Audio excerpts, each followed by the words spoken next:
My son and his wife locked my wife and me in the basement of our own home, while my wife Beatrice panicked in the sudden darkness, screaming for them to let us out.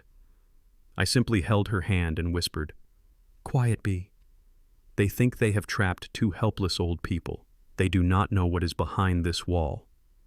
When their footsteps faded away upstairs, I walked to the darkest corner of the room, moved a loose brick that had not been touched in decades, and revealed a secret I had kept hidden for 38 years. A secret that was about to turn their world upside down. My name is Cornelius Graves, and before I tell you how I taught my ungrateful son and his cruel wife the lesson of a lifetime, please like this video and subscribe to the channel. Let me know in the comments where you are listening from, and tell me what would you do if your own child betrayed you for money. The sound of the deadbolt sliding home was the loudest thing I had ever heard. It was a heavy metallic thud that echoed off the concrete floor, sealing us in. Click. Just like that, the door at the top of the stairs was locked, and the sliver of light from the hallway vanished. We were plunged into absolute darkness. My wife Beatrice let out a gasp that tore at my heart. She rushed to the stairs, her feet stumbling on the bottom step. I heard her hands slapping frantically against the solid oak door. "Trayvon," she screamed, her voice cracking with terror. "Son, please, this is not funny. Open the door. It is pitch black down here." I stood at the bottom of the stairs, my hand gripping the rough wooden railing. I did not scream. I did not beg. I just listened. From the other side of the door, I heard a laugh. It was not my son. It was Paige, my daughter-in-law. Her voice was light, airy, and dripping with that condescending tone she always used when she thought I was too old to understand her insults. "Don't be dramatic," Beatrice Paige said through the wood. "You have plenty of air down there. Just think of it as a timeout. We just need you to sign that power of attorney form in the morning. A night in the cold might help you think clearly." I clenched my jaw so hard my teeth ached. Power of attorney. They wanted control of the house. They wanted to leverage the equity in this property, the property I had bought with sweat and blood back in 1982 when no one else wanted to live in this neighborhood. "Trayvon." I called out. My voice was calm, deep, and steady. I knew he was standing right there beside her. I could hear his heavy breathing. "Trayvon, open this door immediately." There was a pause. Then my son's voice came through, trembling and weak. "Dad, I am sorry. We really need the money. You are too conservative. You have all this equity sitting in the house doing nothing, and we have debts. Just agree to sign the papers tomorrow, and we will let you out. It is for your own good, for my own good." I looked around the pitch-black basement. I could smell the dampness of the earth and the metallic tang of old tools. My son, a 35-year-old man who I had put through college, who I had bailed out of trouble more times than I could count, had just locked his 71-year-old father and 70-year-old mother in a dungeon because he could not pay his bills. "Listen to me, Trayvon," I said, leaning closer to the door crack. "If you do not open this door right now, there will be no going back. You are crossing a line you cannot uncross." Paige interrupted him. "Oh, save the sermon, Cornelius. You are just an old bricklayer who got lucky with property values. You do not know how the modern world works. We are doing you a favor managing your assets. Now get comfortable. We are going to order pizza." I heard their footsteps retreating down the hallway. The floorboards creaked above our heads, the same floorboards I had installed with my own hands 30 years ago. They were walking away, leaving us in the dark. Beatrice was sobbing now, her back sliding down against the cold door until she hit the floor.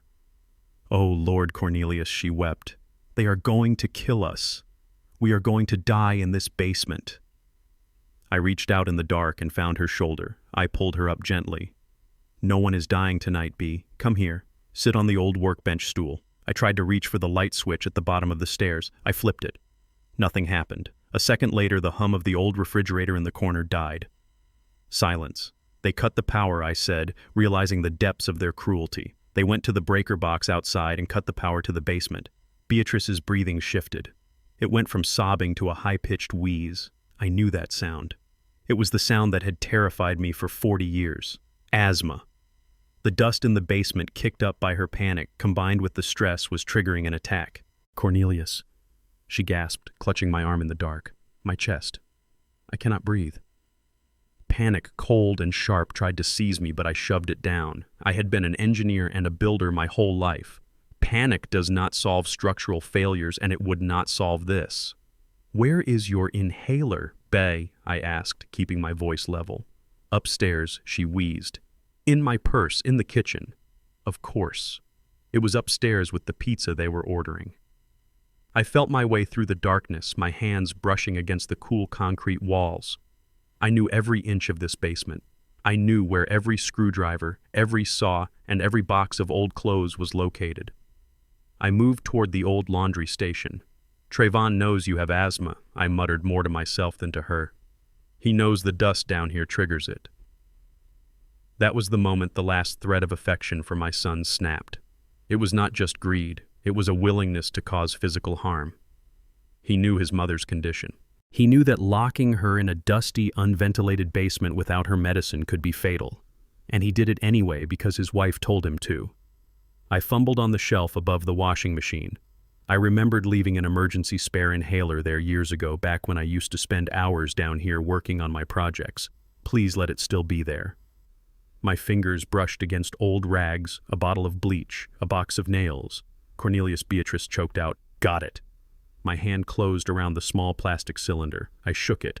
It felt light, but there was something in it. I rushed back to where I heard her wheezing. "Here, B. Open your mouth." I guided the inhaler to her lips and pressed. One puff. She inhaled sharply, holding her breath as best she could. We waited. Then a second puff. Slowly, the terrifying whistle in her chest began to subside. Her breathing deepened, though she was still shaking violently. I wrapped my arms around her, pulling her close to my chest. We sat there in the suffocating darkness for a long time, listening to the muffled sounds of the TV being turned on upstairs.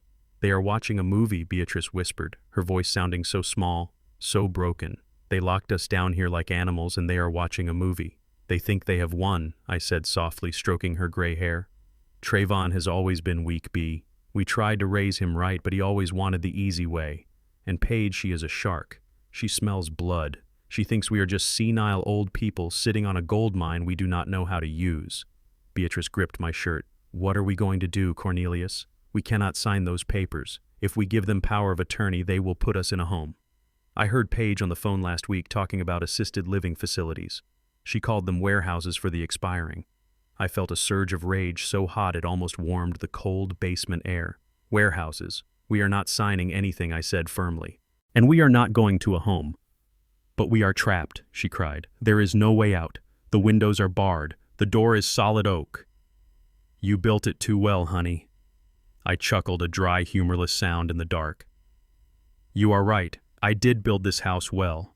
I built it strong. I built it to last. But I also built it with secrets." "What do you mean?" she asked.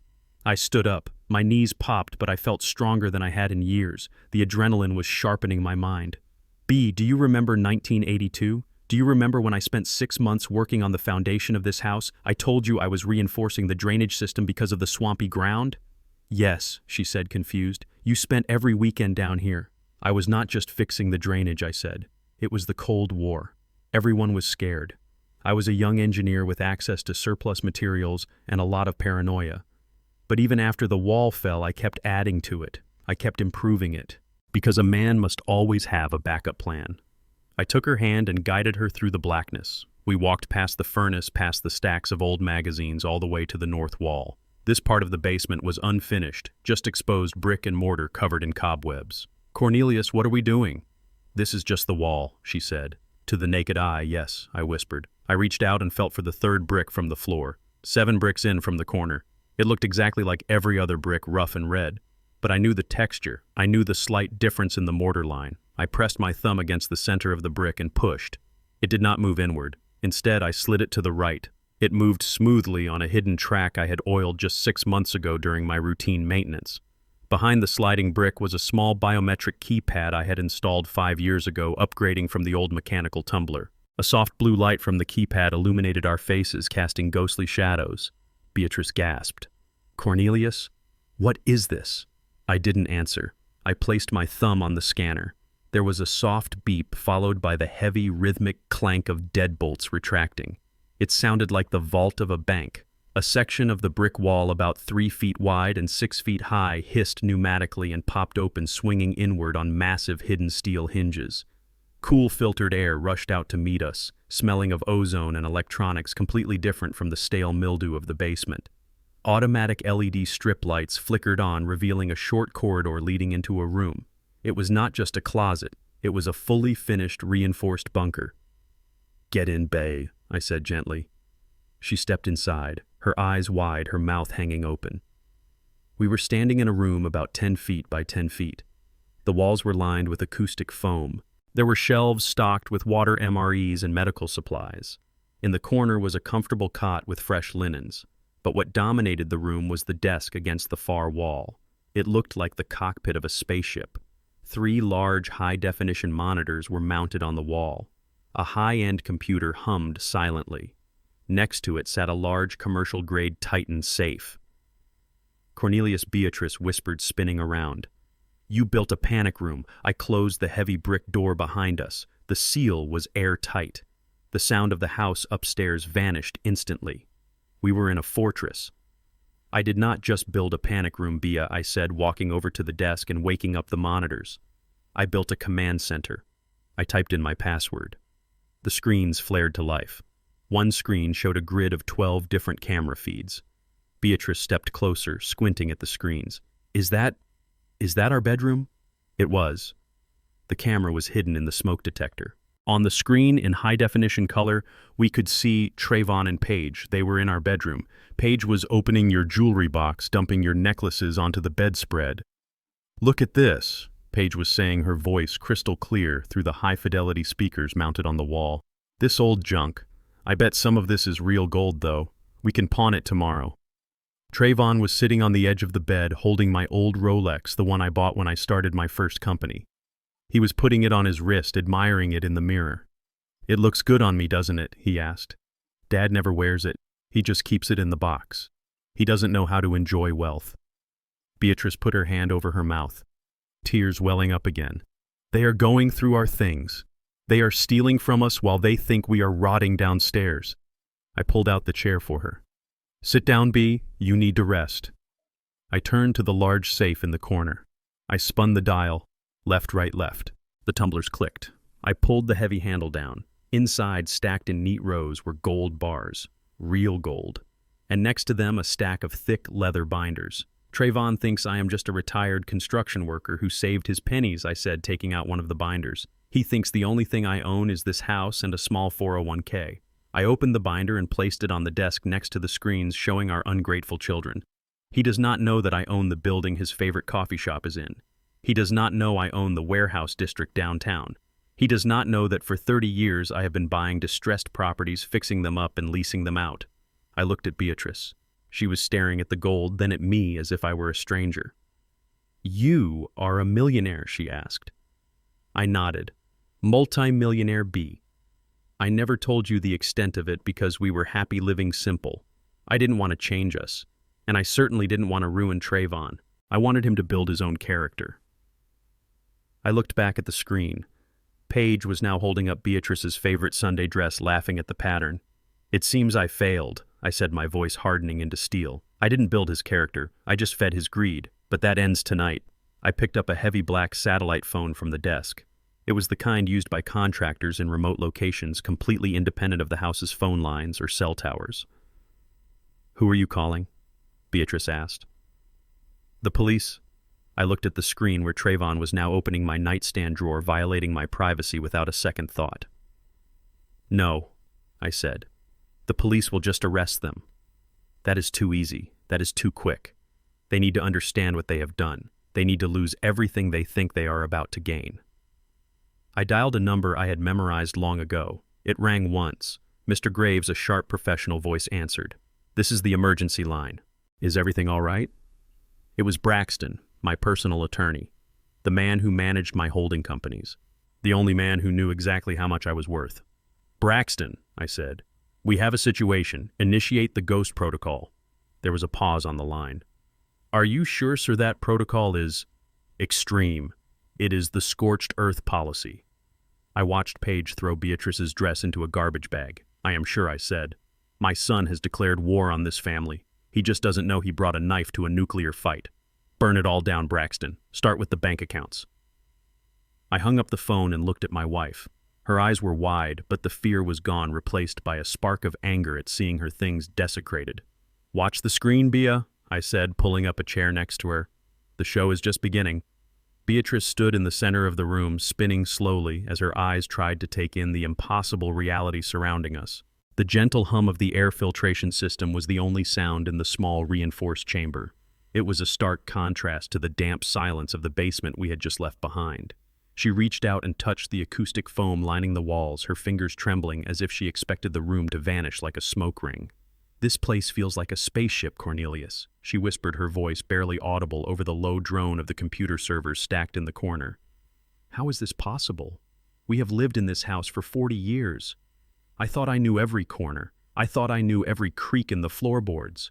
I walked over to the bank of monitors and pulled out the ergonomic chair for her. "Sit down, Bea," I said gently. "You need to get off your feet. Your asthma needs clean air, and this room has the cleanest air in the city." She sat down heavily, but her eyes were still darting around the room, landing on the shelves stocked with freeze-dried food, gallons of water, and medical kits. She looked at the high-tech ventilation ducts and the heavy steel locking mechanism on the back of the brick door. "I started this back in 1982, I explained, leaning against the desk. "It was a different time, Bea. The world felt like it was on the edge of a cliff. The Cold War was freezing everyone's hearts, and I was a young black man with a new wife and a baby on the way. I did not trust the world to keep us safe. I knew that if the cities burned or the bombs fell, nobody was coming to save us. So I decided I would save us. I pointed to the exposed steel beams reinforced into the ceiling. Every night when I told you I was going down to the basement to work on my hobbies or fix the plumbing, I was doing this. I was digging. I was pouring concrete. I was welding steel. I built a bunker not because I was crazy, but because I was a father. I wanted a place where the fire could not touch us." Beatrice looked at me, her eyes welling up. "You did this for us." I nodded. "Always for us, Bea." But as the years went on, the world changed. The Russians didn't drop the bomb, but the threats changed too. They became closer. They became harder to see. So I upgraded it. I installed the servers. I installed the cameras. I turned a shelter into a command center. I just never thought the threat I would be hiding from would be our own son. The mention of Trayvon snapped her attention back to the screens. I sat down next to her and typed a command into the keyboard. The main monitor flickered and split into 4 distinct views.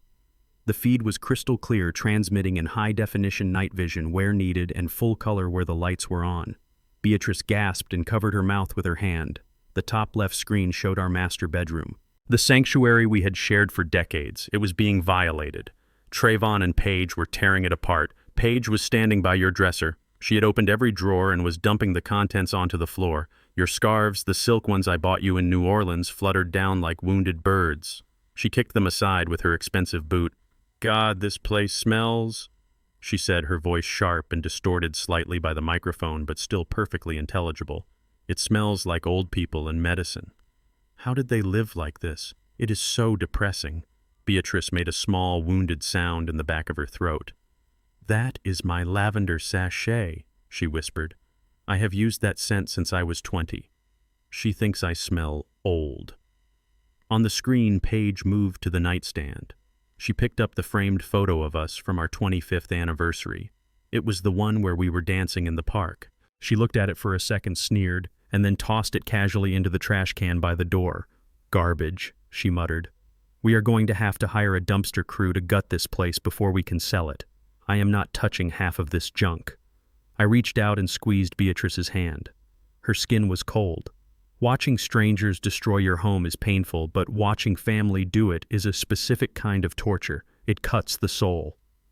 "Look at the other screen, Bea," I said, forcing my voice to remain steady. "Look at Trayvon." My son was standing in front of my tall chest of drawers. He had pulled out the bottom drawer, the one where I kept my important papers and small keepsakes. He was rummaging through it with a frantic energy. "Come on, old man," he muttered to himself. "Where is the cash? You do not trust banks. I know you have a stash somewhere." He pulled out a small velvet box. My breath hitched.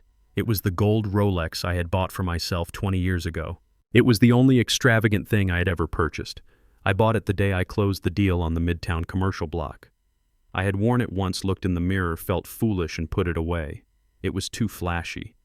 It was not me. Trayvon opened the box. The gold glinted in the bedroom light. His eyes went wide. "Jackpot," he shouted. "Paige, look at this." Paige looked over from the closet where she was busy critiquing your coats. "Is it real?" she asked, unimpressed. Trayvon laughed. "Oh, it is real. The old man has been holding out. This is worth 10 grand easy, maybe 15. He took the watch out of the box. He did not look at the inscription on the back. He did not pause to respect the achievement it represented. He just slipped it onto his wrist. He held his arm up to the light, turning it this way and that, admiring the reflection. "It looks better on me anyway," he said, grinning at his reflection in the dresser mirror. Dad always acted like he was poor. He did not know how to carry wealth. "I do." Beatrice turned her face into my shoulder and began to weep softly. "He is stealing from you, Cornelius. He is wearing your watch while you are locked in a basement. How did we raise him to be this way? We taught him to be honest. We taught him to work hard." I wrapped my arm around her, feeling the vibration of her sobs. "We did teach him but sometimes the seed does not take root. Sometimes the soil is poisoned by things we cannot control. He sees the watch and sees a price tag. He does not see the 30 years of 12-hour days that paid for it." On the screen, Paige walked over to Trayvon and grabbed his wrist. "Do not get too attached to it," she said. "We need to pawn it tomorrow. That shark from the loan office called me again. If we do not have 5,000 by noon on Monday, they are going to start adding interest that we can never pay off." Trayvon pulled his arm away, pouting like a child. "Just a few days, Paige. I want to wear it to the meeting with the realtor. It makes me look successful." "You are not successful, Trayvon," she snapped. "You are broke. And so am I. Sell the watch, or do you want to explain to the loan shark why you have a Rolex but no cash?" Trayvon slumped his shoulders, defeated by her venom. "Fine. But there has to be more. He has to have cash. Old guys like him always hide cash in the mattress or taped behind the headboard. They began to strip the bed. They tore the sheets off the mattress we slept on. They flipped the mattress over, searching for an envelope of money that did not exist. I watched them, feeling a cold detachment settle over me. They were like vultures picking at a carcass before the animal was even dead. "They are not going to find the money upstairs, B," I said, turning away from the screen. "They are looking in the wrong place." I stood up and walked to the far wall of the bunker. In the corner, bolted to the concrete floor and the steel beams of the wall, stood a massive Titan gun safe. It was 5 feet tall and weighed nearly 1,000 pounds. I spun the mechanical dial. The smooth clicking sound was comforting. It was the sound of precision, the sound of security. Left to 10, right to 34, left to 18. The tumblers aligned with a solid thunk. I turned the 3-spoke handle and pulled the heavy steel door open. Inside, there were no guns. Beatrice wiped her eyes and looked up. The interior of the safe was illuminated by motion sensor lights. Rows of gold bars stacked neatly on the reinforced shelves shimmered in the light. Next to them were stacks of banded $100 bills. But the real treasure was on the top shelf, a row of thick black leather binders. "Cornelius," she whispered, standing up and walking toward the safe as if in a trance. Is that real gold?" I picked up a bar and handed it to her. It was heavy, dense, and cold. "It is real, B. I started buying gold in the 90s whenever the market dipped. It is my insurance policy." She looked from the gold to me, her eyes wide with shock. "But we clipped coupons, Cornelius. We drove used cars. You fixed the toaster 3 times instead of buying a new one." I took the gold bar back and placed it on the shelf. Then I pulled down one of the black binders. I opened it on the desk. Inside were deeds, property deeds, commercial leases, zoning permits. "I am not just a retired bricklayer, B," I said, my voice firm. "I am the owner of Graves Development." I pointed to a document on the top of the pile. "You know the shopping center on 4th Street, the one with the grocery store and the barber shop?" She nodded. "I own it. I bought the land when it was a condemned lot filled with trash. I cleared it, I designed it, I hired the crews to build it." I turned the page. "You know the apartment complex on Martin Luther King Boulevard? The renovated one where your cousin lives?" "Yes," she breathed. "I own that too. And the warehouse district by the river, and the old textile factory that is being turned into lofts." Beatrice sank back into the chair, overwhelmed. Why, she asked. Why did you keep it a secret? Why did we live like we were struggling? We never struggled, B, I corrected her gently. We lived simply. There is a difference. We had everything we needed. Good food, a warm home, each other. I did not tell you the extent of it because I wanted to protect us. I saw what happened to men in our neighborhood who flashed their money. They became targets. They attracted leeches. I wanted peace more than I wanted fame. I looked back at the screen where Trayvon was now kicking the mattress in frustration. And I did it for him, I said, pointing at our son. I wanted Trayvon to build his own life. I wanted him to have the hunger. If he knew his daddy was worth millions, he would have never worked a day in his life. He would have become soft. He would have become exactly what he is now, but sooner. I failed, B. I tried to teach him the value of $1 by hiding the fortune, but he ended up resenting the simplicity. He thought we were poor, and he hated us for it. He thought we were failures because we did not drive a Mercedes. Beatrice looked at the deeds and then at the screen. So we are rich. I nodded. We are wealthy, B. Rich is what you have in the bank. Wealth is what you own that makes money while you sleep. We have generational wealth, the kind of wealth that can change a community or destroy a family. I closed the binder with a snap. Trayvon thinks he has trapped a couple of helpless seniors who are sitting on a $200,000 house. He is willing to hurt us for a fraction of what I make in a month from rent rolls alone. I looked at the phone on the desk. He wants to play the game of assets and liabilities. He wants to talk about net worth. While I am about to give him a lesson in economics, he will never forget. Beatrice looked at me, a spark of anger finally replacing the fear in her eyes. She looked at Paige on the screen, who was now laughing at one of your old hats. "Make them pay Cornelius," she said, her voice hard. "They locked us in the dark. Show them who really owns the light." I picked up the satellite phone again.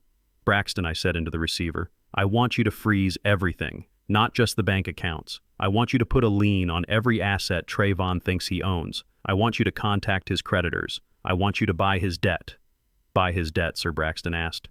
"Yes," I said. "Every dime he owes to every bank and every loan shark. I want to be the one holding the paper. I want to be the one knocking on his door." "And Braxton, open the honeypot account." "The honeypot, sir. Are you sure?" I looked at Trayvon on the screen. He was sitting on our bed wearing my watch, looking like a king in a castle he hadn't earned. "I am sure." "Let him think he won. Let him see the money. Let him taste it. And then when he is choking on it, we will pull the rug out." I hung up the phone. "The trap is set." "B," I said. "Now we wait."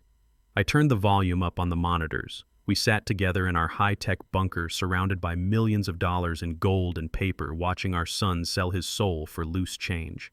He thought he was the predator. He had no idea he was just a mouse who had walked into the lion's den. The silence in our reinforced bunker was broken only by the hum of the servers and the amplified voices coming through the speakers. I adjusted the volume knob on the console, my hand steady despite the rage boiling in my gut. On the center monitor, we watched Paige pacing back and forth in our living room. She had her phone pressed to her ear, her other hand gripping a glass of my expensive cognac. Beatrice sat next to me, her eyes fixed on the screen.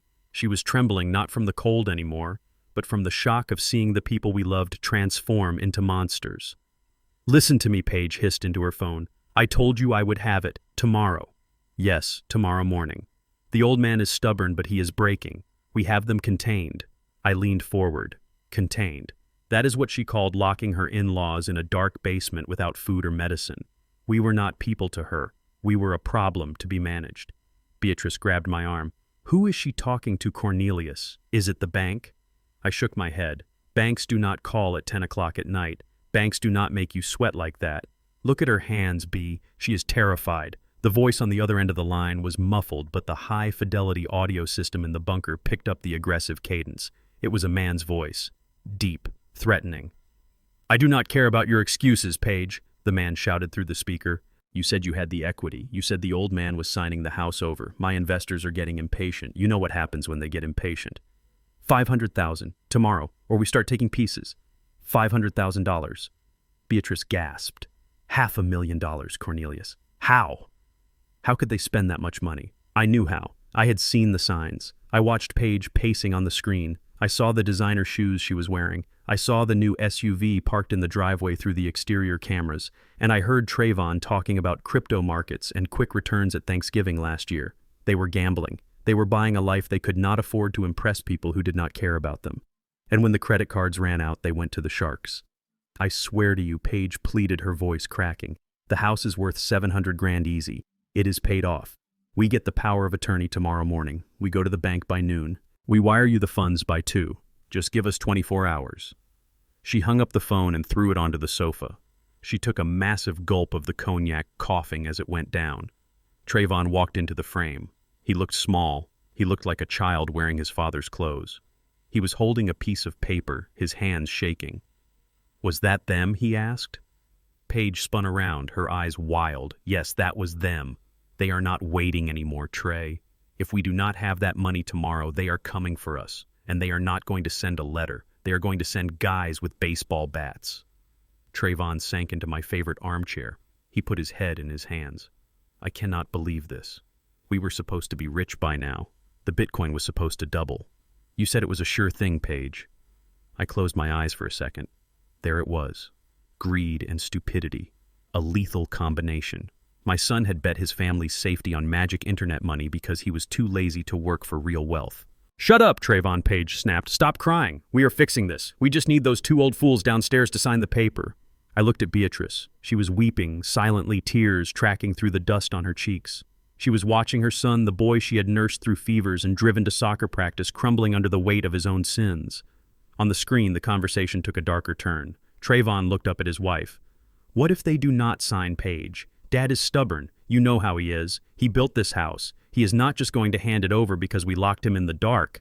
Paige walked over to him. Her face was hard. Her eyes were cold. Then we make them sign, she said. How? Trayvon asked. We escalate, Paige said. If they do not sign tomorrow morning, we do not let them out. We leave them down there. Leave them down there, Trayvon repeated. For how long? As long as it takes, Paige said. Old people get weak fast, Trey. Dehydration, heat exhaustion, or just fear. 2 days without water and your mother will be begging to sign anything just for a sip. My blood ran cold. It was one thing to lock us up to scare us. It was another to plan a siege. She was talking about torture. She was talking about risking our lives physically. Beatrice gripped my hand so hard her nails dug into my skin. Cornelius, she whispered, they are going to kill us. She wants to starve us. I watched Trayvon. I waited for him to stand up. I waited for him to be the man I tried to raise. I waited for him to say, no, that is my mother. You cannot deny her water. Trayvon looked at Paige. He looked at the floor. But Mom has asthma, he said weakly. The dust down there, if she gets sick, she signs faster. Paige cut him off. Do you want to be a widower, Trey? Do you want those loan sharks to come here and break my legs? Do you want them to break your legs? Because that is what is going to happen if we do not get that house. Trayvon hesitated. He looked toward the basement door. For a second, I thought he might come down. I thought he might open it. But then he looked back at Paige. We cannot hurt them, Paige, he said. That is too far. Let's just talk to them again. Maybe if I beg. Paige's hand moved so fast it was a blur on the screen. The sound of the slap echoed through our speakers. It was a sharp cracking sound. Trayvon's head snapped to the side. He sat there stunned, his hand coming up to his cheek. Wake up, Paige screamed at him. Begging is over. We are past begging. You want to be a man. Then do what needs to be done. We are not hurting them. We are just motivating them. It is them or us. Trey. Them or us. Trayvon looked at his wife. I saw the fear in his eyes. He was more afraid of her and her debts than he was of hurting his parents. He nodded slowly. Okay, he whispered. Okay, we leave them down there. I turned off the audio. I could not listen to any more. The silence rushed back into the bunker, heavy and suffocating. Beatrice was shaking her head back and forth, rocking herself in the chair. That is not my son, she sobbed. That is a stranger. My Trey would never. He would never let anyone hurt me. He just did B. I said, my voice flat and hard. He just chose his wife and his debt over your life. He chose to let you suffer so he can keep wearing that watch and driving that car. I stood up and walked to the safe. I needed to move. I needed to do something before the rage consumed me. I looked at the gold bars. I looked at the deeds. All this wealth, all this power I had accumulated over 40 years. and I had been hiding it to protect a son who was unworthy of the dirt on my boots. I reached into the back of the safe and pulled out the satellite phone again. It was heavy in my hand, a brick of black plastic and rubber. I looked at the screen one last time. Paige was pouring another drink. Trayvon was sitting there, rubbing his cheeks, staring at nothing. They looked like ghosts. They were already dead, they just didn't know it yet. I dialed the number for Braxton. It was late, but Braxton never slept. He answered on the second ring. "Mr. Graves," Braxton said. "Braxton," I said. "The situation has escalated. Did they release you, sir?" Braxton asked. "No," I said.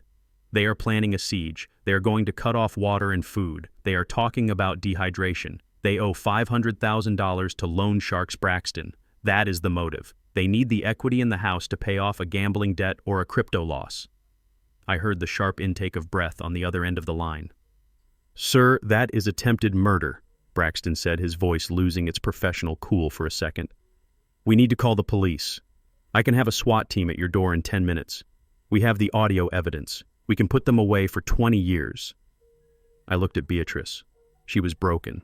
If the police came now, if they dragged Trayvon out in handcuffs, she would be the one to suffer. She would blame herself. She would spend the rest of her life visiting him in prison, wondering where she went wrong. And Trayvon. He would learn nothing. He would just be another victim in his own mind. He would blame the system. He would blame us for calling the cops. "No police," I said firmly. Sir Braxton argued. "You are in danger. I am in a fortified bunker with enough food and water for 6 months," I snapped. "I am not in danger. I am in command. But I do not want to just survive this, Braxton. I want to end it. I want to excise the cancer." "What are your orders?" Sir Braxton asked, his voice returning to its icy calm. "I want you to initiate the Ghost Protocol," I said. There was a long silence on the line. The Ghost Protocol was something we had designed years ago as a doomsday scenario for the business. It was a way to aggressively acquire hostile competitors or to defend against a corporate takeover. It involved leveraging every asset, calling in every favor, and using the full weight of my capital to crush an opponent financially. We had never used it on a person. Sir Braxton said cautiously, "That protocol is designed for corporate warfare. It is a financial weapon of mass destruction. If we point that at your son—" "He is not my son tonight," I interrupted. "He is a hostile entity occupying my property and threatening my wife." I looked at the screen. Trayvon was standing up now, looking toward the basement door with a mix of guilt and greed. "Listen to me, Braxton," I said. "I want you to buy his debt." "All of it?" Braxton asked. "All of it," I said. "Find out who he owes. I do not care if it is a bank or a guy named Vinny in a back alley. You buy the paper. You become the creditor. I want to own every cent of his misery." "Understood," Braxton said. "I will put the investigators on it immediately. We will have the debt purchased by morning." "And Braxton," I added, "open the honeypot." "The honeypot account?" Braxton asked. "The decoy." "Yes," I said. "Create a trust account in my name. Make it visible. Make it easy to find if someone has my social security number, which he does. Put $2 million in it." $2 million liquid," Braxton clarified. "Yes," I said. "But rig it. Set it up so he can see it. Set it up so he can access it with the power of attorney he thinks he is going to get. But tag every dollar. I want to trace every penny he spends. I want to let him hang himself with a rope made of gold." "I understand," Braxton said. "We are setting a trap." "I am not just setting a trap, Braxton," I said, watching Paige laugh on the screen. "I am digging a grave.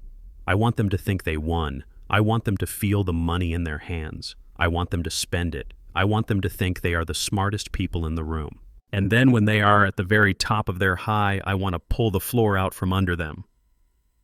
"It will be done," Braxton said. "The Ghost Protocol is active. I will start the transfers now. Stay safe, Mr. Graves." I hung up the phone and set it down on the desk. Beatrice was looking at me.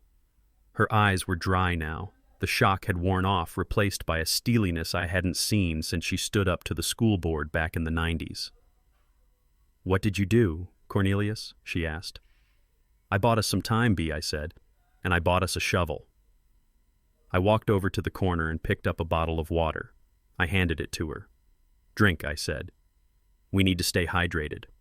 We have a long night ahead of us." I sat back down at the console and typed in a few commands. The screen shifted, bringing up the financial tracking software Braxton and I used. I watched the numbers start to move. They wanted to play games with our lives. They wanted to gamble with our future. Well, I was about to show them what happens when you bet against the house. Trayvon and Paige were upstairs planning our demise, thinking they were predators. They had no idea they were just mice who had walked into a trap designed by a lion, and the jaws were about to snap shut. The digital clock on the command console in our bunker blinked 6 in the morning. It was time. I looked at Beatrice. She had spent the last few hours resting on the cot, but she looked exhausted. The stress of seeing our son turn into a monster had aged her 10 years in a single night, but her eyes were clear. She was ready. "We have to go back out there, Bea," I said, gently helping her stand up. "We have to make it look real. We have to look like we spent the night shivering on the concrete floor, not watching them on high-definition monitors." I turned off the screens and the lights. I engaged the locking mechanism. We stepped out of the clean, cool air of the panic room and back into the stagnant dust of the basement. I pushed the brick back into place. The wall sealed shut with a silent hiss, leaving no trace of the fortress hidden behind it. I rubbed some dust from the floor onto my face and clothes. I messed up my hair. Beatrice did the same, rubbing her eyes to make them red and puffy. We sat down on the old wooden bench near the stairs, huddled together, waiting for the sound of the key. At 7:15 exactly, the lock tumbled. The heavy oak door creaked open, letting a blinding shaft of morning light cut through the darkness. Dust motes danced in the beam. Trayvon stood at the top of the stairs. He was wearing his pajamas and he held a cup of coffee. The smell of the roast drifted down to us, a cruel reminder of the comforts they had denied us. He did not look like a conqueror. He looked tired. He looked guilty, but he did not look ready to apologize. "Dad," he called out, his voice echoing in the hollow space. "Mom, are you awake?" I let out a low groan, making sure it sounded weak and dry. I squeezed Beatrice's hand. "It is showtime," I whispered. We slowly stood up. I leaned heavily on Beatrice, and she leaned on me. We shuffled toward the stairs, our steps dragging. I made sure my knees shook. I made sure I looked like a man broken by the night. "We are here, son," I rasped, my voice feigning the dryness of dehydration. "We are here. Please, just let us out. Your mother is not doing well. Her chest, the dust." Trayvon took a step down, then stopped. He looked at us huddled in the shadows. For a second I saw the boy I raised. I saw the hesitation. I saw the shame. "I am sorry, Dad," he said quietly. "I did not want it to be like this. But you left us no choice. Did you think about the offer?" I looked up at him, squinting against the light. I let my shoulders slump in defeat. "We surrender, Trayvon," I said. "You win. We will sign the papers. Just please do not hurt your mother anymore. She needs her medicine. She needs water." Trayvon let out a long breath, a sigh of relief that made me want to vomit. "Okay," he said. "Okay, good. Come upstairs. I will get Mom her inhaler. Just sign the papers, and this is all over." We climbed the stairs slowly, one painful step at a time. When we reached the top, the brightness of the kitchen was overwhelming. I blinked rapidly, shielding my eyes. Paige was sitting at the kitchen table. She was dressed in a sharp business suit, holding a pen like it was a weapon. There was a stack of legal documents in front of her. She did not look tired. She looked predatory. "Well, look who decided to join the living," she said, without looking up from the papers. "I hope the accommodations were to your liking. Did you have enough time to think about how selfish you have been?" "Water," Beatrice whispered, clutching her throat. "Please." Paige rolled her eyes and gestured to the sink. "The tap works, Beatrice. Help yourself. But do not get too comfortable. We have a notary coming in 20 minutes, and I want those signatures dry before he gets here." Trayvon rushed to the sink and filled a glass of water. He handed it to his mother, his hands shaking slightly. Beatrice drank it greedily, spilling some on her chin, adding to the image of the frail, helpless victim. I sat down opposite Paige. I let my hands tremble on the table. "Where do I sign?" I asked, my voice barely a whisper. Paige slid the heavy document toward me. It was a durable power of attorney granting Trayvon full control over all our assets, real estate, and banking. It was a death warrant for our independence. "Right here, Cornelius," she said, tapping the line with a manicured fingernail. "And here, an initial here. And do not try anything funny. I read this thing 3 times. It is ironclad. I picked up the pen. It felt heavy in my hand. I hesitated, letting the tip hover over the paper. This house, I murmured, looking around the kitchen I had built. I laid the foundation with my own hands, Paige. Stop with the sob story, Paige snapped. It is just wood and brick. It is an asset. And right now, it is a distressed asset because you are too old to manage it. Sign the paper. I looked at Trayvon.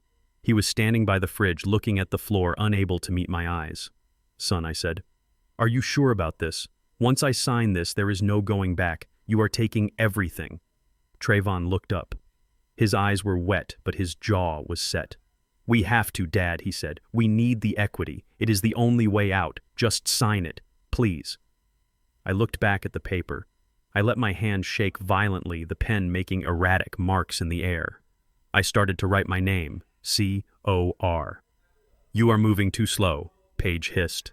She reached out and grabbed my wrist, her fingers digging into my skin. She forced my hand down onto the paper.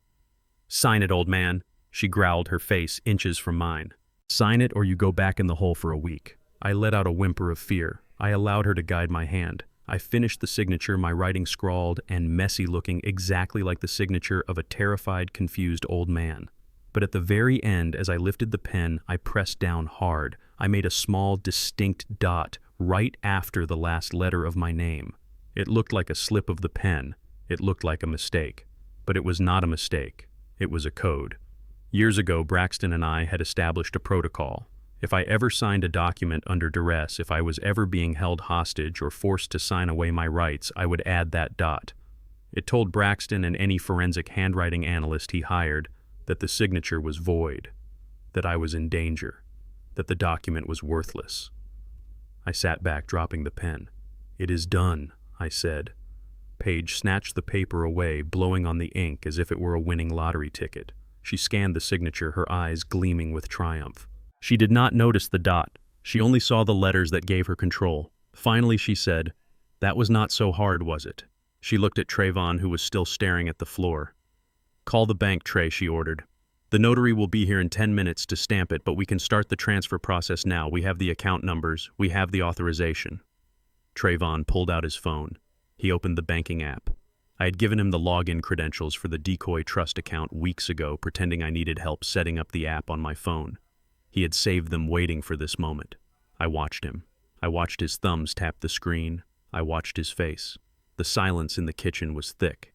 Beatrice was clutching her water glass, her eyes fixed on her son. Trayvon tapped the login button. He waited. Suddenly his eyes went wide. His mouth fell open. He made a choking sound. "Oh my God," he whispered. What? Paige snapped, standing up. "Is it locked?" "Did he change the password?" "No," Trayvon said, his voice rising an octave. "No. It is open. Paige, look at this. Look at the balance." He turned the phone toward her. Paige leaned in, squinting. Then she screamed. It was a high, piercing sound of pure, unadulterated greed. $2 million, she shrieked. $2 million. "Trayvon, your father has $2 million in a trust account." I sat there slumped in my chair watching them. Braxton had done his job. He had opened the honeypot account. He had populated it with $2 million of liquid cash, visible, accessible, and completely tracked. Paige threw her arms around Trayvon, jumping up and down. We are rich, Trey. We can pay off the loan sharks today. We can pay off the house. We can buy the Tesla. We can do everything." She grabbed the phone from him, staring at the numbers as if they were a religious vision. $2 million, she repeated, breathless. I knew he was hiding something. I knew it. But I thought maybe 50,000, maybe 100, but 2 million. She looked at me then, but she did not see me. She looked right through me. I was no longer an obstacle. I was no longer a person. I was a discarded wrapper, a husk that had been shucked to reveal the gold inside. "You old miser," she said, shaking her head in disbelief. "You sat on this fortune while we struggled, while we drove that old Honda. You let us live like peasants while you were sitting on millions." "We saved that money for our retirement," Beatrice said softly, "for when we couldn't work anymore." "Shut up," Beatrice. Paige laughed. "You do not need $2 million for retirement. You need a room and a TV, and now we can afford the best room in the state for you, far away from here." She turned back to Trayvon, grabbing his face and kissing him hard. "Transfer it," she commanded. "Transfer 50,000 to our checking account right now. We are going shopping. We are going to celebrate." Trayvon looked at the phone, then at us. For a brief second, I thought he might hesitate. I thought the sheer magnitude of the theft might give him pause. But then he looked at the number again. $2 million. It was too much for him. It was a life he had never earned but always wanted. He tapped the screen. "Transfer initiated," he said. Paige squealed with delight. She grabbed the bottle of champagne she had clearly bought in anticipation of this moment from the fridge and popped the cork. Foam spilled onto the floor, but she didn't care. To us, she toasted, raising the bottle. To the new owners of the Graves estate, they drank, they laughed, they hugged. Beatrice and I sat at the table invisible, forgotten. They did not offer us food. They did not offer us more water. They did not even look at us. They were drunk on a victory that wasn't real. I watched them celebrating their own destruction. I watched them toast to a rope that was already tightening around their necks.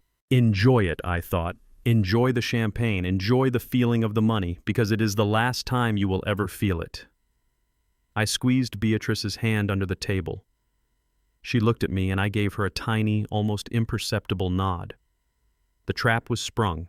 The cheese had been taken. Now the heavy steel bar of consequence was swinging down, and it was going to break their backs. The champagne was still bubbling in their glasses when the mood shifted from celebration to occupation. Paige set her glass down on the granite counter with a sharp clink that sounded like a gavel striking a judge's bench. She turned to us, her eyes devoid of the earlier glee replaced now by the cold calculation of a prison warden. "Hand them over," she said, extending a manicured hand toward me. I looked at her, feigning the confusion of a beaten old man. "Hand what over?" I asked, my voice trembling just enough to sell the performance. "Your phones," she snapped. "Both of you. Now." Trayvon looked up from his own phone, where he was undoubtedly admiring the fake balance in the honeypot account. "Paige, is that necessary?" he asked weakly. "They signed the papers. They are not going to do anything." Paige spun on him. "Do not be naive, Trey. They have big mouths. What if they call the bank? What if they call a lawyer? We are in the transition phase. We need total control until the funds clear and the house is in our name. We cannot risk them blabbing to some senile friend who calls the police." She looked back at me, wiggling her fingers impatiently. "Phones. Now. Or the basement door opens again." I reached into my pocket and pulled out my old flip phone. It was a burner I kept for appearances. My real smartphone, the encrypted satellite one connected to Braxton, was safely locked inside the wall downstairs. Beatrice handed over her cell phone as well, her hands shaking. Paige snatched them and dropped them into a pitcher of water on the counter. "Oops," she said with a malicious smirk. "Looks like you had an accident. I guess you are offline now." She wiped her hands on a dish towel and pointed toward the hallway. "Grab your things from the master bedroom," she ordered. "You are moving out of there. That is the best room in the house, and it is wasted on you. Trey and I are taking it. You two can sleep in the guest room at the end of the hall." The guest room. It was a 10 by 10 box we used for storage and the occasional visiting cousin. It had a twin bed and a lumpy pull-out couch. It was the smallest, hottest room in the house. "But this is our home," Beatrice whispered, clutching her chest. "We built this house. That is our bed." "Not anymore," Paige said, stepping into Beatrice's personal space, looming over her. "Read the papers you just signed, Beatrice. Power of attorney means we make the decisions. And we have decided that this is our house now. You are just guests, unwanted guests. So do not make noise, do not make a mess, and do not disturb us. Now move." We shuffled down the hallway, carrying the few clothes Paige allowed us to keep. We walked past the master bedroom, where Trayvon was already throwing my suits onto the floor to make room for his designer jackets. He did not look at me. He was too busy claiming his kingdom. We entered the small guest room and closed the door. It smelled of stale air and mothballs. Beatrice sat on the edge of the twin bed and wept silently into her hands. I stood by the window looking out at the street. I was a prisoner in the empire I had built. But prisoners have one advantage. They have time to think. And while they were playing house upstairs, I was planning their eviction. The humiliation did not end with the room assignment. The next morning brought a new kind of violence. It was not physical, but it hurt worse than any blow. It was an assault on our history, our culture, our dignity. At 8 in the morning, a white van pulled up to the driveway. A crew of 3 men in paint-splattered overalls jumped out carrying ladders and buckets. Paige was at the door directing them like a general. "Everything must go," I heard her say loudly. "I want it bright. I want it modern. This place looks like a mausoleum." I opened the guest room door and stepped out. The hallway was already covered in drop cloths. The lid painter was standing in the living room looking at the mahogany wainscoting and the hand-carved crown molding. I had installed that wood myself in 1985. It was imported mahogany stained by hand rubbed with oil until it glowed like dark amber. It was the soul of the house. "You want us to paint over this wood, ma'am?" the painter asked, running his hand over the grain. "This is expensive stuff. It would be a shame to cover it." Paige laughed. "It is dark and depressing. It looks like a coffin. Paint it white, all of it. I want this place to look like a gallery, not a dungeon. Paint it white." She wanted to erase the richness, the depth, the color. She wanted to sterilize my legacy. I stepped forward, forgetting my act for a second. "You cannot paint that wood," I said, my voice deep and angry. "That is mahogany. You cannot buy wood like that anymore." Paige turned to me, her eyes flashing. "Go back to your room, Cornelius. Nobody asked you." She turned back to the painter. "Start with the built-in shelves, and get rid of that junk inside them."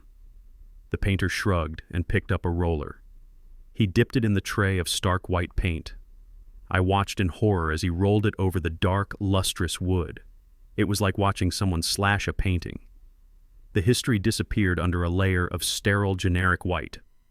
Beatrice came out of the room, drawn by the noise. She gasped when she saw the painters. Then she saw what Trayvon was doing. My son was standing by the entertainment center holding a large cardboard box. He was pulling my vinyl records off the shelves. My collection. First pressings of Miles Davis. Signed albums by John Coltrane. Rare blues recordings I had hunted down in dusty shops in Chicago and Memphis. This was not just music. This was our heritage. This was the soundtrack of our lives. Trayvon tossed a pristine copy of Kind of Blue into the box like it was a frisbee. It hit the side and bent. "What are you doing?" I choked out. "Those are not yours." Trayvon didn't even look up.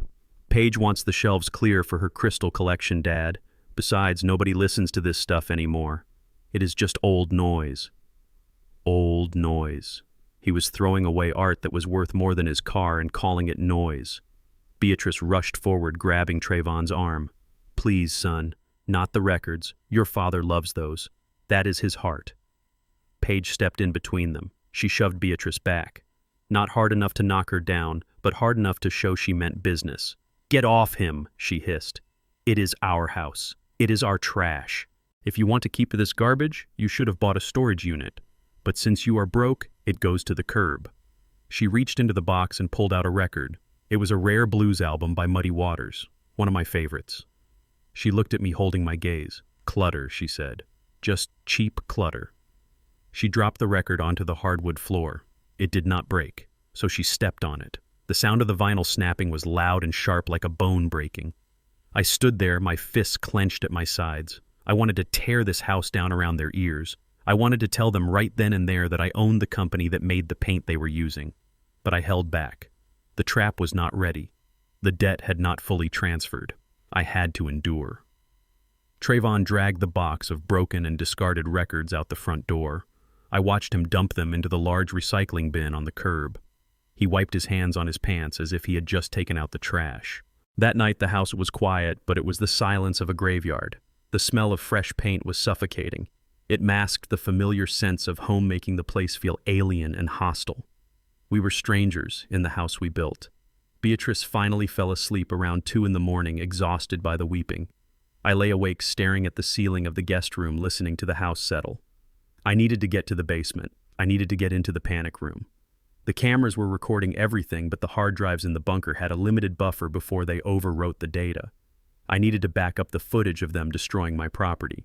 That footage would be crucial when I sued them for damages. I slipped out of bed, moving slowly so the springs wouldn't squeak. I opened the bedroom door. The hallway was dark. The white paint on the walls seemed to glow in the moonlight, giving the house a ghostly, sterile feel. I crept down the hall. I made my breathing shallow. I knew which floorboards creaked, and I avoided them, stepping on the edges of the runners. I reached the kitchen. The basement door was just past the refrigerator. I put my hand on the knob. It was locked. Of course. They locked it at night to keep us out of their hair. But I had built the door. I knew that if you lifted the handle slightly and pushed to the left, the latch would slip. I maneuvered the handle. Click. The door opened. I slipped into the darkness of the basement stairs, pulling the door shut behind me. I did not turn on the light. I did not need it. I moved quickly to the brick wall, pressed the hidden sensor, and entered the panic room. The screens were glowing. I typed in my password and initiated the backup sequence, transferring the day's footage to a secure cloud server. I watched the progress bar. 90%, 95. Done. I grabbed a few gold coins from the safe, slipping them into my pocket just in case. I checked the financial logs. Trayvon had already spent $50,000 of the honeypot money on a down payment for a Tesla and a deposit for a luxury vacation in Bali. He was digging his hole fast. I closed the safe and exited the room, sealing the brick wall. I crept back up the stairs. I opened the basement door and stepped into the kitchen. Going somewhere, Dad. My heart hammered against my ribs. I froze. Trayvon was sitting at the kitchen island in the dark. The only light came from the open refrigerator door where he was getting a bottle of water. He looked like a shadow. I turned slowly, keeping my face impassive. The bathroom. I lied, my voice raspy. The one in the hall is broken. I needed to use the utility sink downstairs. Trayvon took a sip of water, watching me. He looked tired. He looked like a man who was realizing that stealing a fortune was stressful work. "You know you are not supposed to be down there," he said. "Paige would freak out if she knew you were wandering around." "I am an old man, Trayvon," I said, leaning against the counter, feigning weakness. "My bladder is not what it used to be, and you locked us in a room without a bathroom. What did you expect?" Trayvon looked away, shame flickering across his face for a brief second. "Just go back to bed," he muttered, "and stay there. We have a big day tomorrow. The real estate agent is coming to appraise the house. We need you out of the way." I nodded, shuffling past him. "Good night, son," I said. He did not answer. He just stared into the refrigerator. I walked back to the guest room, my hand clutching the gold coins in my pocket. He thought he had caught a senile old man wandering in the dark. He did not know he had just missed catching the architect of his demise. I had the data. I had the evidence. And tomorrow, when the realtor arrived, I would have a front row seat to their arrogance. The doorbell rang again. It had been ringing every hour for 2 days. It sounded like a cash register opening and closing. Ding dong. Another $1,000 gone. Ding dong. Another chunk of my hard-earned equity converted into cardboard boxes filled with vanity. I sat in the small guest room chair, rubbing my aching knees. The house I built with my own hands had been turned into a shipping and receiving warehouse for my daughter-in-law's greed. "Cornelius, get the door," Paige shouted from the living room. Her voice was not asking. It was commanding. She had dropped the pretense of calling me Dad. To her, I was just an unpaid servant living in her future mansion. I stood up slowly, feeling the stiffness in my joints. I walked down the hallway past the white walls that used to be warm mahogany. The floor was cluttered with unopened packages. Amazon, Saks Fifth Avenue, Gucci. The logos stared up at me, mocking my frugality. I opened the front door. A delivery driver stood there looking exhausted, holding a large, heavy crate. "Sign here, buddy," he said, thrusting a digital pad at me. I signed my name, not the jagged, shaky signature I had used on the power of attorney, but my real one, the one that owned buildings. The driver didn't look at it. He just dropped the crate on the porch and walked away. I bent down to lift it. It was heavy. It felt like 50 pounds of glass and metal. I grunted, lifting with my legs, trying to protect my back. Paige walked into the entryway holding a glass of iced coffee. She was wearing a new silk robe that probably cost more than my first car. She watched me struggle with the box, her eyes cold and critical. "Do not drop that, Cornelius," she warned, taking a sip of her drink. "That is the crystal chandelier for the dining room. It cost $6,000. If you break it, it comes out of your Social Security check." I set the box down gently on the hardwood floor, my breath coming in short gasps. "You bought a $6,000 chandelier?" I asked, trying to keep the judgment out of my voice. Paige laughed. It was a cruel sound. "We bought a chandelier, Cornelius, Trey and I. We have the money now. Why should we live in the dark just because you were too cheap to buy nice things?" She nudged the box with her slippered foot. "Now move it to the dining room, and then go move your truck. It is blocking the driveway." My truck. My 1995 Ford F-150. It was rusted. It was dented. But it ran like a dream. I had used that truck to haul the lumber for this house. "Why do I need to move my truck?" I asked. "Because the delivery truck is coming in an hour," Paige said, her eyes lighting up with a manic gleam. The Tesla is arriving. A Model X, white with white interior. It is gorgeous. And I do not want your heap of scrap metal ruining the delivery photo for my Instagram. She tossed my keys at me. They hit my chest and fell to the floor. Park it on the street, she said, turning back to the living room. Or better yet, park it at the scrap yard. We do not need it anymore. I bent down and picked up the keys. My blood was boiling so hot I could feel my pulse in my fingertips. She was buying cars with money that didn't exist, money that was being tracked by forensic accountants, and she was treating me like the help. I moved the box to the dining room. Then I went outside and moved my truck. I parked it down the street away from the house. As I walked back, I saw the neighbors watching. Mrs. Higgins from across the street looked at me with pity.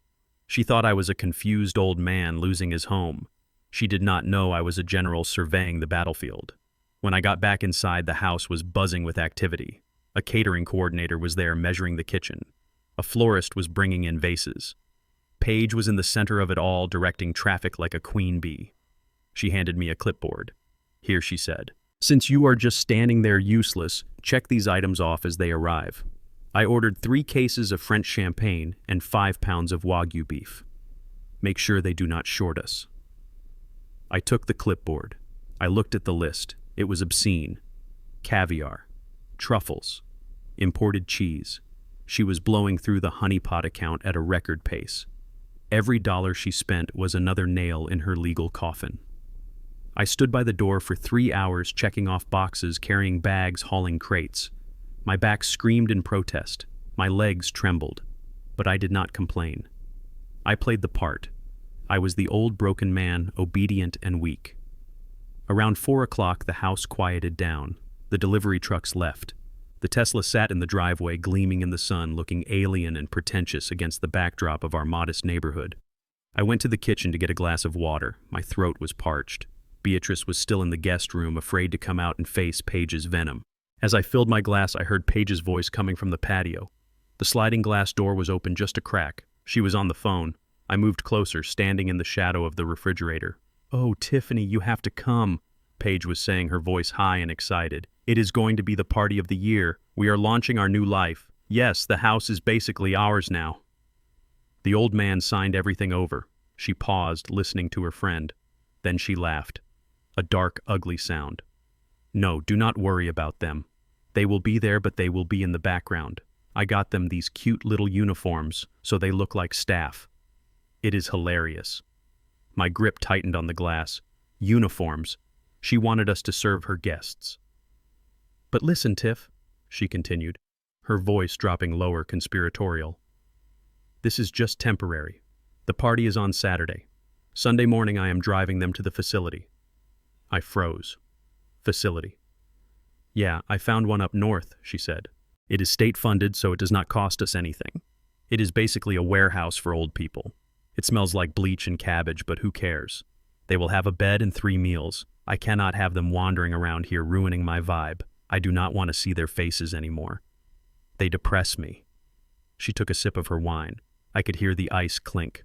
"Trey feels bad about it, sure. He is a mama's boy. But he will get over it when he is driving that Tesla. We just have to get through the party. Once the guests leave, the trash goes out. The trash." I set the water glass down on the counter. I did not drink it. I did not want anything in my body that came from this house while she was in it. She was planning to discard us like the vinyl records. She was going to dump us in a state-run facility, a place where people go to die alone and forgotten, just so she could have her vibe. I walked back to the guest room. My steps were heavy, but my mind was clear. The last shred of doubt was gone. The last hope that maybe she was just stressed or misguided had evaporated. She was evil. Pure, simple evil. I opened the door to the guest room. Beatrice was sitting on the edge of the lumpy mattress, folding and unfolding a handkerchief. She looked up at me, her eyes red from crying. "Cornelius," she whispered. "I heard her. I heard her yelling at you.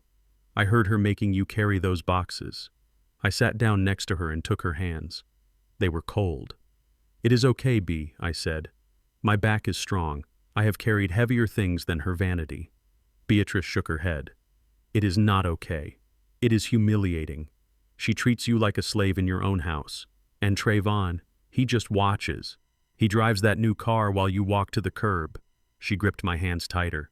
We have to stop this, Cornelius. We have to stop it now. Call Braxton. Tell him to freeze the account today. Tell him to kick them out tonight. I cannot take another day of this. I cannot watch them destroy our home. I looked at my wife. I saw the pain in her face. I saw the desperation. I wanted to do it. I wanted to pick up the phone and end it right then. I wanted to see the police drag them out in handcuffs before dinner. But I shook my head. No, B, I said gently. Not yet. Why? She cried softly. Why wait? They have spent thousands.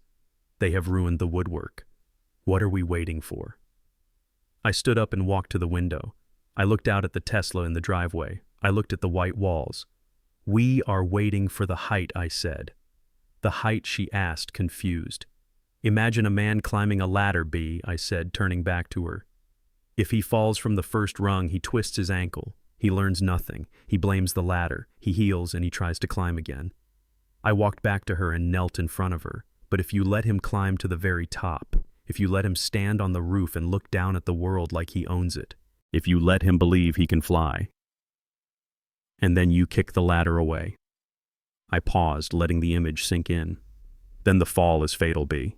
Not physically, but financially. Socially, if we stop them now, they just have some debt and a bad story. They can spin it. They can say we were mean. They can play the victims. I took her face in my hands. But if we wait until the party, if we wait until they are standing in front of everyone they know, bragging about their wealth, showing off their stolen kingdom, if we wait until they have spent every dime of that fake money, then when they fall, they lose everything I whispered. They lose their reputation, they lose their friends, they lose their freedom, and they lose the ability to ever hurt us again. Beatrice looked at me. She searched my eyes. But she wants to put us in a home, Cornelius, she said. I heard her on the phone too. She said Sunday. I nodded. I heard. That is why Saturday night is the deadline. We let them build their Tower of Babel until Saturday. We let them invite the whole world to see it, and then right when the champagne pops, we burn it down. Beatrice took a deep breath. She straightened her spine. She wiped her face. Okay, she said. Okay, we wait. But Cornelius, promise me one thing. Anything, B. Promise me that when the time comes, you do not hold back. Promise me you will not let Trayvon's tears stop you. Because he will cry. When the money is gone, he will cry. I stood up and pulled her into a hug. I promise, I said. I have no son anymore. I only have a defendant. We spent the rest of the evening in the room listening to the sounds of the house. We heard Trayvon laughing as he showed off the car to a friend. We heard Paige ordering more decorations. We heard the sound of our life being erased. But we did not break. We sat in the dark, holding hands, waiting for the party. Waiting for the moment when the guests would arrive, not knowing they were walking into a courtroom where the verdict had already been decided. The next few days blurred into a montage of insults. I was the porter. I was the cleaner. I was the silent ghost haunting the hallways of my own creation. Paige snapped her fingers at me. Trayvon avoided my gaze. But every time they mistreated us, I added it to the ledger in my mind. Every dollar they spent from the honeypot account was another year in prison. Every lie they told was another bar in their cell. Saturday morning arrived with a storm of activity. The caterers arrived, the musicians arrived, the house was transformed into a nightclub. Paige came to the guest room door around noon. She threw 2 bundles of clothes onto the bed. Put these on, she ordered. I unfolded the clothes. They were cheap polyester uniforms, black pants, white shirts, a black vest for me, a maid's apron for Beatrice. You are kidding, I said, staring at the fabric. I am not, Paige said, fixing her earrings. The party starts at 6. I do not want you looking like homeless people, and since you are going to be helping serve drinks, you might as well look the part. She smiled a smile that was all teeth and no warmth. Consider it your contribution to the rent, Cornelius, since you are living here for free. She spun on her heel and left. Beatrice picked up the apron. Her hands were shaking. She looked at me, her eyes full of shame. I am not wearing this, Cornelius, she said. I am not a maid in my own house. I took the apron from her. I held it up. Put it on, Bea, I said, my voice calm and cold. Put it on. It is a costume. It is camouflage. I reached into the small closet and pulled out my garment bag. The the one I had hidden when we moved out of the master bedroom. Inside was my best suit, a bespoke Italian wool suit I wore to board meetings. "Wear the uniform on the outside, B," I said. "But underneath, wear your pride. Because tonight at the party, we are not going to be serving drinks. We are going to be serving justice." I put on the cheap vest. It was tight and itchy. It smelled of plastic. But I buttoned it up. I smoothed it down. I looked in the mirror. I saw an old tired servant, a man defeated by life. "Perfect," I whispered to my reflection. "Let them see the servant. Because when the clock strikes, they are going to meet the master. And the master is angry." The polyester vest scratched my neck, but I stood silently in the kitchen corner watching my wife suffer. Paige stormed in her heels, clicking aggressively on the tile floor. She looked at the catering menu on the counter and then threw it into the trash. "Too expensive," she declared, turning to Beatrice. "We are canceling the caterer." Beatrice looked up from the table where she was polishing silverware, her hands trembling. "But the party is tomorrow, Paige. You have 50 people coming. How are you going to feed them?" Paige smiled, but it was not a smile of warmth. It was the smile of a plantation owner looking at a field hand. "You are going to feed them, Beatrice," she said. "Me?" Beatrice asked, her voice faint. "But I cannot cook for 50 people. My back, my asthma—" "Oh, stop whining," Paige snapped. "You cook all that greasy soul food every Sunday anyway. Just make a big batch of that. My friends will love it. They think it is so exotic, so authentic." She said the words exotic and authentic with a sneer, as if she were talking about a zoo exhibit. She did not see my wife's cooking as a labor of love, as a tradition passed down through generations of strong black women. She saw it as a cheap novelty to amuse her white friends. "You want me to make soul food?" Beatrice repeated, hurt, flashing in her eyes. "For your cocktail party?" "Yes," Paige said, checking her phone. "Make it rustic. You know, like you usually do. Fried chicken, collard greens, cornbread. But serve it on the nice platters. I do not want it looking like a cafeteria line. We want the flavor, not the poverty aesthetic." My hands clenched into fists at my sides. Poverty aesthetic. She was reducing our culture, our history, to a theme for her party. She wanted the food, but she did not want the people who made it. She wanted the taste, but she despised the hands that seasoned the pot. I stepped forward. "Paige, Beatrice cannot stand for 6 hours cooking. Her health?" Paige cut me off with a wave of her hand. "Then help her, Cornelius. You are not doing anything else. Chop the vegetables. Wash the chicken. Make yourself useful for once. And do not burn anything. I want the house to smell like a home, not a fryer." She turned and walked out, leaving the scent of expensive perfume and entitlement in her wake. Beatrice looked at me, tears welling in her eyes. She thinks I am her cook, Cornelius. She thinks my food is just a prop. I walked over and put my hand on her shoulder. "It is not a prop, B. It is weaponized compliance. We will cook. We will make the best damn food these people have ever tasted. And while they are licking their fingers, we will be preparing to take the food right out of their mouths." Just then, Trayvon walked in. He was wearing a new suit, one he had bought with the money he thought he stole from me. He looked sharp, but his eyes were dull. He avoided looking at us, heading straight for the fridge. "Trayvon," I said, my voice low and hard. He flinched, stopping with his hand on the door. "What is it, Dad?" "I am busy." I pointed at his mother, who was already pulling heavy pots out of the cabinet, wincing as her arthritis flared. "Look at her, Trayvon. Look at your mother. Your wife just ordered her to cook for 50 people like she is a servant. And you are going to let her." Trayvon sighed, running a hand over his face. "Dad, please. Not now. Paige is stressed. The party is a big deal. It is our launch. We need to impress these people. Impress them with what I asked, with your mother's sweat, with her pain. You know she has asthma. You know her back is bad. And you are going to let her stand over a hot stove all day so your wife can play hostess." Trayvon finally looked at me. There was no anger in his eyes, only a pathetic weakness. "Mom is a good cook, Dad. It is just one day. Can you just help her? Please. I cannot deal with Paige right now. She is on edge about the money transfer clearing. Just do it for me." "For you," I repeated, incredulous. "You want us to be slaves in our own home for you? Binge watch some TV or something if you do not want to help," he muttered, grabbing a soda. "Just keep the noise down. I have calls to make." He walked out. He did not offer to lift a pot. He did not offer to hire help. He just walked away, leaving his parents to clean up his mess. That was the moment I knew he was beyond saving. He was not just weak, he was complicit. He had traded his dignity for a suit and a car note. I turned to Beatrice. "Start the water, Bee. I will be right back." "Where are you going?" she asked. "To get the seasoning," I said. I walked out of the kitchen, but I did not go to the pantry. I went to the guest room, checked the hall, and then slipped down to the basement. I entered the panic room. The screens were glowing. The trap was set. But I needed more than just financial ruin. I needed social annihilation. I needed to show the world exactly who Paige and Trayvon were. I sat down at the console. I had been busy while they were sleeping. I had cracked the Wi-Fi password days ago. It was simple: Paige loves dollars. Subtlety was not her strong suit.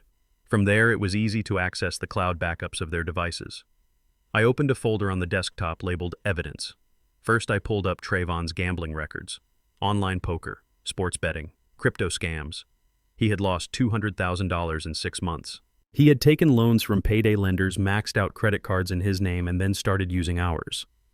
I sent the files to the high-speed printer in the corner. The pages hissed out a paper trail of his incompetence. Then I opened the folder labeled Paige. This was the dynamite. I had found her text messages, not the ones to Trayvon, the ones to a number saved as gym trainer. I scrolled through the chat log. It was disgusting. "I cannot wait to leave this dump," she wrote. "As soon as the old man kicks the bucket, I am selling everything. We can go to Cabo. Trey is so boring. He thinks he is a big shot, but he is just a wallet." And then the photos, selfies sent from our bedroom. Photos of her wearing Beatrice's jewelry, laughing, captions that mocked us. "Look at this dusty old crap. Who wears pearls anymore?" But the worst was a video. It was taken the day they locked us in the basement. Paige was filming herself in the mirror, whispering, "Finally got them out of the way. Locked the rats in the cage. Now I can breathe." I printed it all. The chats, the photos, the screenshots of her mocking our heritage, our home, our lives. I gathered the stack of papers. It was thick, heavy. It felt like a brick. I looked at the printer. It was still warm. I took a black marker and wrote on the top page of the stack, the menu. I walked back upstairs. The kitchen smelled of onions and garlic. Beatrice was chopping celery, her rhythm slow but steady. I put the stack of papers on the counter, hidden under a dish towel. "Is that the seasoning?" Beatrice asked without looking up. "It is the main course, B," I said, picking up a knife to help her. "It is the spiciest thing they will ever eat." We cooked for 6 hours. We fried chicken until our skin felt greasy. We baked cornbread until the kitchen was a furnace. We simmered greens until they were tender. We worked in silence, a team of 2 against the world. Paige came in once to taste the chicken. She picked up a piece with her fingers, took a bite and made a face. "A little salty," she criticized. "But I guess that is the style. Make sure you plate it on the silver trays. I do not want it looking cheap." She walked out without saying thank you. I looked at Beatrice. She was wiping sweat from her forehead. She looked exhausted, but there was a fire in her eyes I had not seen in years. "Tomorrow," she whispered. "Tomorrow," I agreed. We finished cooking at midnight. The kitchen was clean. The food was stored. We went to our small room and collapsed on the lumpy bed. I held Beatrice's hand in the dark. "They think we are weak," I said. "They think we are just old servants." "Let them think it," Beatrice said. "It makes the surprise better." I closed my eyes, visualizing the party, the music, the laughter, and then the silence when I dropped the bomb. "Sleep well, my love," I whispered. "We have a big day tomorrow. We have a party to crash." Saturday evening arrived with the weight of a funeral procession disguised as a celebration. The sun was setting, casting long shadows across the living room that Paige had sterilized with white paint. I was in the small guest bedroom buttoning my shirt when the door flew open without a knock. It was Paige. She was holding 2 bundles of gray fabric that smelled of mothballs and despair. "Put these on," she ordered, tossing the bundles onto the bed. I picked one up. It was a uniform. A cheap polyester service uniform with a high collar and a stain on the lapel. The other was a maid's dress with a white apron that looked like it belonged in a bad movie from the 1950s. "What is this?" I asked, my voice steady, despite the tremor in my hands. "It is your attire for the evening," Paige said, smoothing her silk dress. "I do not want my friends seeing you in your old cardigans and worn-out slacks. You look like hobos. If you are going to be walking around my party, you need to look presentable. And since you are helping serve the food, you might as well look the part." She pointed a manicured finger at me. "Do not embarrass me, Cornelius. Wear the vest. Button it all the way up. And make sure Beatrice wears the apron. I want people to know who runs this house." She turned and left, slamming the door behind her. Beatrice sat on the edge of the bed staring at the maid's dress. Her hands were shaking. She looked up at me, her eyes filled with a lifetime of hurt. "I cannot wear this, Cornelius," she whispered. "It is humiliating. She wants me to dress like a servant in the home we built. I raised that boy in this house. I nursed him when he was sick. And now his wife wants me to wear a costume and serve her friends." I sat down next to her and took the dress from her hands. "You are not a servant, Bea," I said softly. "You are the queen of this castle. And tonight we are going to take the castle back." I stood up and walked to the closet. I reached into the very back where I had hidden my garment bag. I unzipped it slowly, revealing the suit inside. It was a charcoal gray, bespoke Italian wool suit. I had bought it in Milan 10 years ago during a secret business trip. It cost $5,000. It was tailored to fit me perfectly. I took off my old flannel shirt. I put on the crisp white dress shirt that came with the suit. I put on the silk tie. Then I put on the suit jacket. It felt like armor. It straightened my spine. It made me feel like the CEO. I was not the retiree they thought I became. Then I picked up the cheap polyester vest Paige had thrown at us. I pulled it on over the suit jacket. It was tight. It strained against the fine wool. It looked ridiculous, but it covered the truth. "Put the dress on, Bea," I said, turning to her. "Wear it over your Sunday best. Think of it as a disguise. We are spies in enemy territory. And when the time is right, we will shed these rags and show them who we really are." Beatrice nodded, wiping her tears. She stood up and began to dress. When we were finished, we looked like tired old staff members, but underneath, we were ready for war. We walked out into the kitchen. The noise was already starting. The music was loud, a thumping bass that rattled the windows. People were pouring in through the front door. They were Paige's friends, young, wealthy, entitled. They walked in with their designer bags and their loud laughs, looking around the house with critical eyes. They did not see the history in the walls. They only saw the renovation. "Oh my God, Paige, this place is amazing," one woman squealed, hugging my daughter-in-law. "You did such a good job. It looks so modern." Paige beamed, taking a sip of champagne. "Thank you. It was a total gut job. You should have seen it before. It was dark and gloomy. We had to rip everything out. I designed the whole concept myself." I stood by the kitchen island holding a tray of appetizers my wife had cooked. I gritted my teeth. She designed nothing. She destroyed everything. Trayvon was standing by the bar trying to look important. He was telling a group of men about his investment strategies. "Yeah, I moved some assets around," he said, swirling his drink. "Real estate is the play right now. We are thinking of leveraging this place to buy a vacation home in Cabo. Diversify the portfolio." He was talking about my house. He was talking about leveraging equity. He did not have to buy a fantasy he could not afford. Beatrice was at the stove, pulling a tray of hot cornbread out of the oven. The smell was heavenly rich and buttery. It cut through the scent of expensive perfume and hairspray. A young man with slicked back hair walked into the kitchen. He looked at Beatrice, then at the cornbread. "Hey," he said, snapping his fingers. "Is that the soul food Paige was talking about? I am starving. Put some on a plate for me." He did not say please. He did not say hello. He spoke to her like she was a vending machine. Beatrice hesitated, her hands trembling in the oven mitts. "Coming right up, sir," she said, her voice small. She plated a piece of chicken and a square of cornbread. She handed it to him. He took it without looking at her and walked away, chewing with his mouth open. I wanted to follow him. I wanted to grab him by his expensive collar and throw him out the front door. But I stayed put. The ladder was still being climbed. They were not high enough yet. The party grew louder. More people arrived. The living room was packed. Someone spilled a drink on the hardwood floor. No one moved to clean it up. They just stepped around it laughing. Paige was in the center of the room holding court. She was telling a story about how difficult the renovation was. "And the previous owners were hoarders," she said, rolling her eyes. "Just boxes and boxes of junk, old records, ugly clothes. We had to throw it all in a dumpster. It took days." The guests laughed. They laughed at my life. They laughed at my memories. Suddenly there was a loud crash. A woman in a red dress had knocked over a bottle of red wine.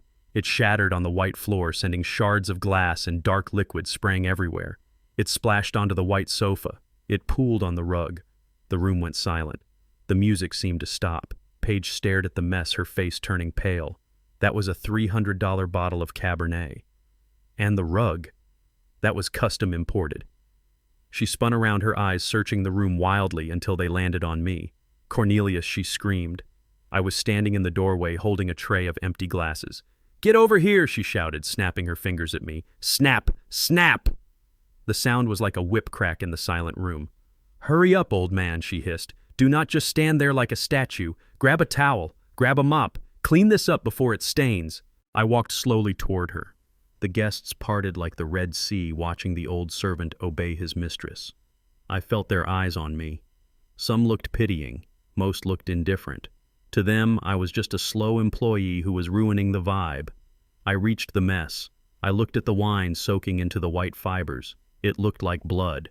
Move it! Paige yelled again, snapping her fingers inches from my face. Are you deaf? Get on your knees and scrub it. I looked at her. I looked at Trayvon, who was standing in the corner looking at his shoes, pretending he didn't know me. He let his wife treat his father like a dog in front of 50 strangers. I slowly set the tray down on a side table. My knees popped as I lowered myself to the floor. I picked up a napkin and dabbed at the wine. Beatrice was in the doorway, her hand over her mouth, tears streaming down her face. She started to come toward me to help, but I shook my head slightly. Stay back, Bea. Let them see this. Let them record this. I wiped the floor, my movements slow and deliberate. I let the humiliation wash over me. I let it soak into my skin like the wine into the rug. Because I knew that this moment, this absolute low point, was the fuel I needed for what was coming next. Good, Paige sneered. Make sure you get all the glass. I do not want anyone cutting their feet. She turned back to her guests, clapping her hands. Okay, everyone, show is over. Just a little spill. Let us get the music back on. Who wants more champagne? The music started again. The conversation resumed. I was forgotten on the floor, a shadow cleaning up their mess. But then the doorbell rang. It was not a normal ring. It was a long, authoritative press. Paige frowned. Who is that? She asked, checking her watch.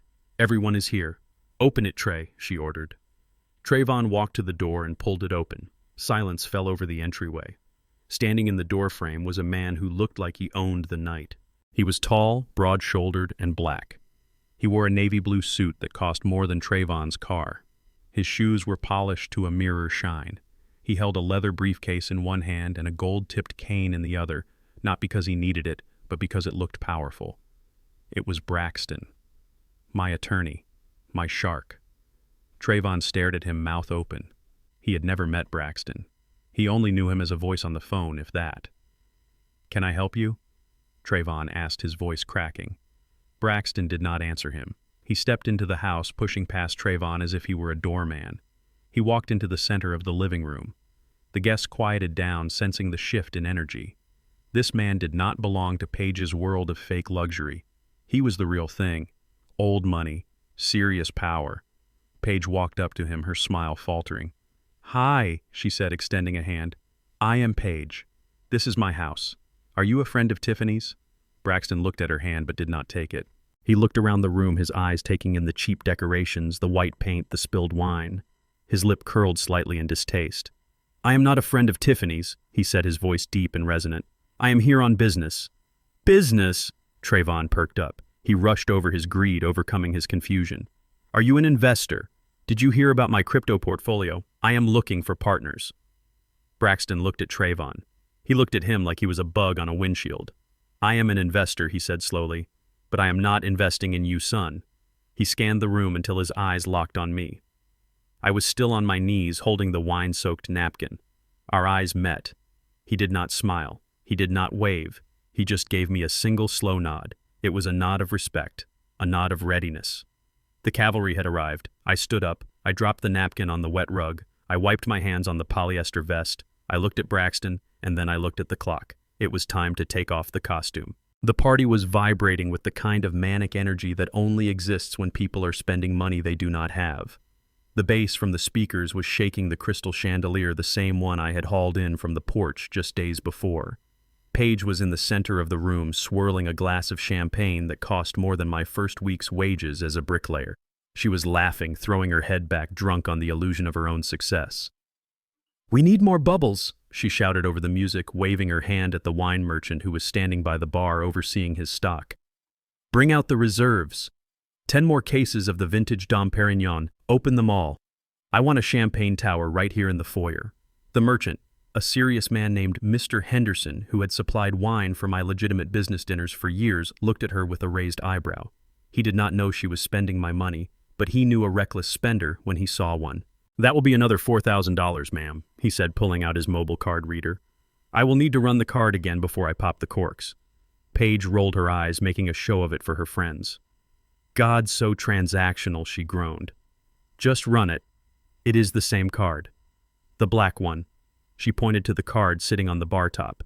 It was one of the cards Eleanor had fraudulently opened in my name. Henderson picked it up and inserted it into the chip reader. He waited. The machine hummed. Then it made a sharp, dissonant beep, a sound that cut through the music like a knife. "Transaction declined," Henderson said, looking at the screen. Paige laughed, a nervous, high-pitched sound. "Do not be silly. Run it again. The chip is probably dirty. That card has a $50,000 limit."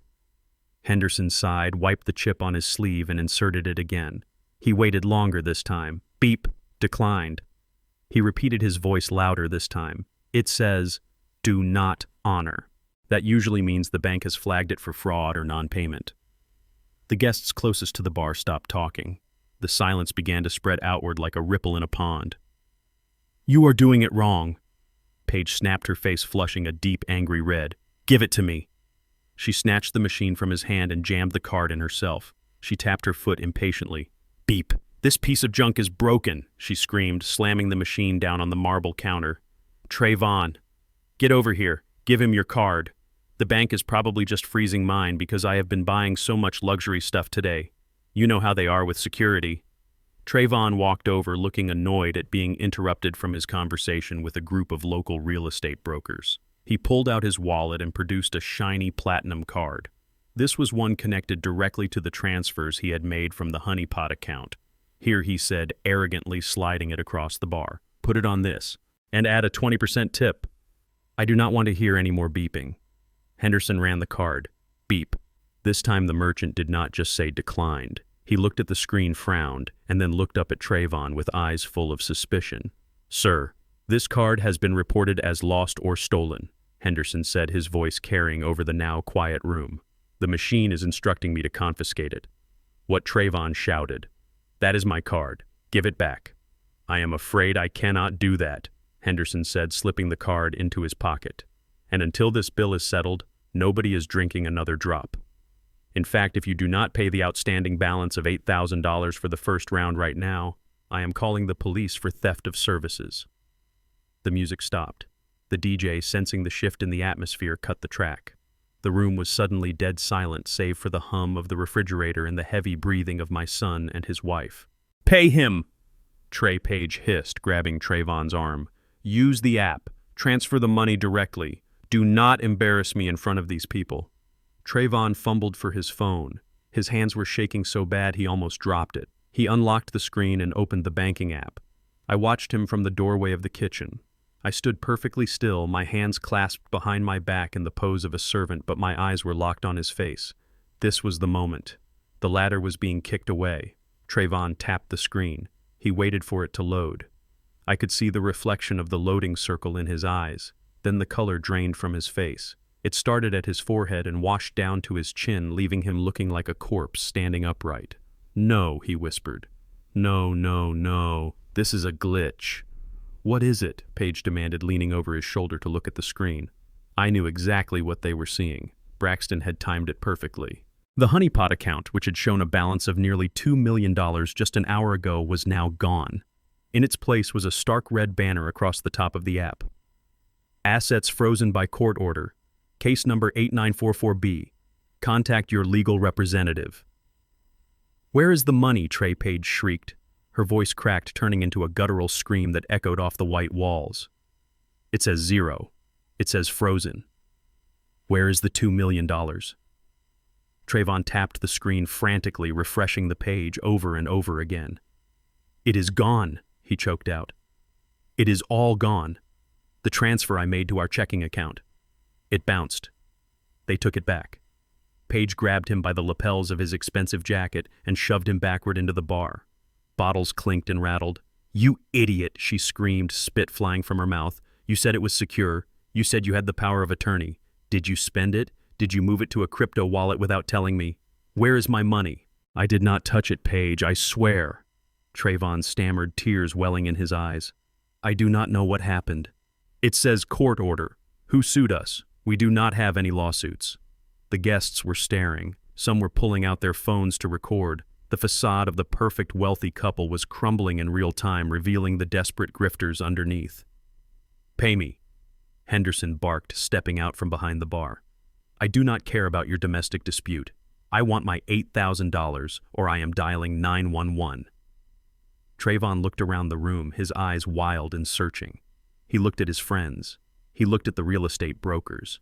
He looked for a lifeline. Does anyone have cash? He asked, his voice pathetic and small. Just a temporary loan. The bank made a mistake. I can wire you double tomorrow. Nobody moved. Nobody reached for their wallet. The smell of failure was in the air, and wealthy people are allergic to failure. They backed away, creating a circle of isolation around my son and his wife. Paige let go of Trayvon and spun around, her eyes landing on me. You, she screamed, pointing a shaking finger, you did something. You old bat. You messed up the paperwork, didn't you? You signed it wrong. She stomped toward me, her heels striking the floor like hammer blows.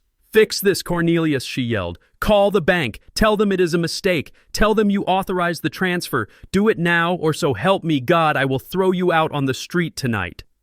She was inches from my face. I could smell the expensive champagne on her breath. I could see the veins throbbing in her neck. She raised her hand as if to strike me, just as she had struck Trayvon. That was the signal. I did not flinch. I did not cower. I did not look down. Instead, I reached up and unbuttoned the top button of the cheap polyester vest. Pop. I undid the second button. Pop. Paige froze her hand, hovering in the air, confused by my lack of fear. What are you doing? She asked, her voice faltering slightly. I shrugged the vest off my shoulders. It fell to the floor in a heap of gray synthetic fabric. I was wearing the charcoal Italian suit underneath. The silk tie gleamed under the recessed lighting. I adjusted my cufflinks, gold ones engraved with the initials of my holding company. I stood up to my full height. I am 6'2", but for the last week I had been stooping, making myself look 5'8". Now I straightened my spine. My shoulders went back. My chin went up. The transformation was physical, but it was also spiritual. The old man was gone. The Titan was back. I looked down at Paige. She took a stumbling step back, her eyes wide with a dawning, terrible realization. I am not calling the bank, Paige, I said. My voice was deep, resonant, and filled with the authority of a man who commanded hundreds of employees. Why would I call them? I continued, stepping forward as she stepped back. They did exactly what I told them to do. You, Trayvon whispered from the bar. You froze the account. I turned my gaze to my son. He shrank under it. I froze the account, Trayvon, because it is my account, I said. Just like this is my house. Just like that is my watch on your wrist. I looked around the room at the guests. Ladies and gentlemen, I said, projecting my voice to the back of the room, I apologize for the interruption. But there seems to be a misunderstanding. You believe you are guests of Trayvon and Paige Graves. I walked to the center of the room. Braxton stepped out from the shadows near the front door and handed me a microphone he had taken from the stunned DJ. But Trayvon and Paige do not own this house, I said into the mic. They do not own the cars in the driveway. In fact, as of 5 minutes ago, they do not even own the clothes on their backs because their credit cards have been revoked for fraud. A gasp went through the crowd. This party is over, I said, but the eviction is just beginning. Paige lunged at me. You liar, she shrieked. You senile old liar. Get out of my house. She tried to grab me, but Braxton stepped in front of her. He held up a sheaf of papers stamped with the seal of the state court. Mrs. Graves, Braxton said, his voice like granite. I would advise you not to assault my client. That would add battery to the long list of felonies you are already facing. Felonies. Paige whispered, her face going slack. Yes, I said, walking past her to the large television screen mounted on the wall. Felonies. You wanted to show everyone your new life, Paige. You wanted to show them the renovation. I pulled a remote from my pocket. Well, let's show them the behind-the-scenes footage. Let's show them how you really paid for this party. I pointed the remote at the screen and pressed play. The image of the white living room disappeared. It was replaced by the grainy, high-contrast feed from the hidden camera in the master bedroom. The room went dark as everyone turned to watch the screen. The show had begun. The room was plunged into a heavy, suffocating silence as the image on the screen stabilized. I stood in the center of the room, holding the microphone with a grip of iron. The DJ looked at me, his hand hovering over his mixer, terrified to make a sound. I stared him down until he stepped back, raising his hands in surrender. The music was dead. The party was dead. The only thing living in that room was the truth, and it was about to scream. "Welcome to my house," I boomed, my voice echoing off the vaulted ceilings I had paid for. "Welcome to the real housewarming. The party you thought you were attending is over. The champagne you are drinking was bought with stolen credit. The food you ate was cooked by a woman who was held prisoner in her own basement. But do not worry, because the best part of the show is just beginning." Paige lunged toward the wall, trying to reach the power cord for the television. "Turn it off," she shrieked, her voice cracking with panic. "Turn it off right now. He is crazy. He hacked the system." Braxton moved with deceptive speed for a man of his size. He stepped between Paige and the wall, using his gold-tipped cane to block her path. He did not touch her. He just stood there, an immovable wall of legal authority. "Let the man speak, Mrs. Graves," Braxton said, his voice cutting through her hysteria. "Or would you prefer to explain to the judge why you destroyed evidence in front of 50 witnesses?" Paige froze. She looked at the guests. She looked at her friends. She saw the confusion turning into suspicion. She saw the doubt creeping into their eyes.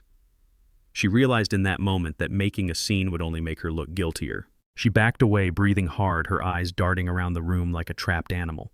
I raised the remote control. My thumb hovered over the play button. I looked at Trayvon. He was still on the floor near the bar. He was looking up at the screen with a look of pure dread. He knew what was coming. He knew exactly what cameras I had and what they had seen. "Watch closely," I said to the crowd. "This is not a deep fake. This is not AI. This is a high-definition recording from the security system my son did not know existed, time-stamped, geotagged, and completely damning." I pressed the button. The massive 80-inch screen flickered. The image was grainy at first, the night vision mode turning everything into shades of green and gray. But the audio was crystal clear. It was amplified by the expensive surround sound system Paige had insisted on installing. The sound of a heavy metal deadbolt sliding shut echoed through the silent living room. Clack! It sounded like a gunshot. On the screen, the angle was from high up in the hallway corner. You could see the basement door. You could see Trayvon's hand on the lock. You could see Paige standing next to him holding a glass of wine. From behind the closed door came the muffled, terrified screams of my wife. "Trayvon, please. It is dark. I cannot breathe. Let us out." The guests in the living room gasped. A woman in the front row covered her mouth with her hand. A man dropped his glass and it shattered, but no one looked at the mess. Their eyes were glued to the screen. On the video, Paige laughed. It was the same laugh she had used earlier that evening when entertaining her friends. But here in the context of the video, it sounded demonic. "Leave them there," she said on the screen, her voice sharp and cruel. "Let them rot for a night. Maybe the rats will teach them how to sign a check." Trayvon on the screen looked at the door. He looked hesitant. "Babe mom has asthma," he said. "The dust down there." So what Paige snapped, "If she can't breathe, she can't argue. We need that equity, Trey. I am not losing this house because your mother is stubborn. Come on. Let's go order pizza. I am starving." The video cut to a new angle. This was inside the master bedroom. It was later that same night. Paige was going through Beatrice's jewelry box. She was holding up a pearl necklace. "Look at this trash," she said to Trayvon. "Who wears pearls anymore? I am going to pawn this first thing tomorrow." Then she paused, holding up a photo of me. She looked at it with pure hatred. "God, I hate him," she hissed. "Why won't he just die? It would be so much easier if the old bastard just had a heart attack. If that old biddy died down there tonight, it would be the best thing that ever happened to us. We would get everything without a fight." The audio of that sentence hung in the air of the party, vibrating in the silence. If that old biddy died down there tonight, it would be the best thing that ever happened to us. I paused the video. The image of Paige's face, twisted in malice, was frozen on the screen, towering over the room. I lowered the microphone and looked at the crowd. "That is your hostess," I said, my voice calm but laced with venom. That is the woman who welcomed you into my home. She locked a 70-year-old woman with asthma in a basement without ventilation. She hoped my wife would die so she could sell her jewelry. I pointed at Paige, who was now standing by the window shaking violently.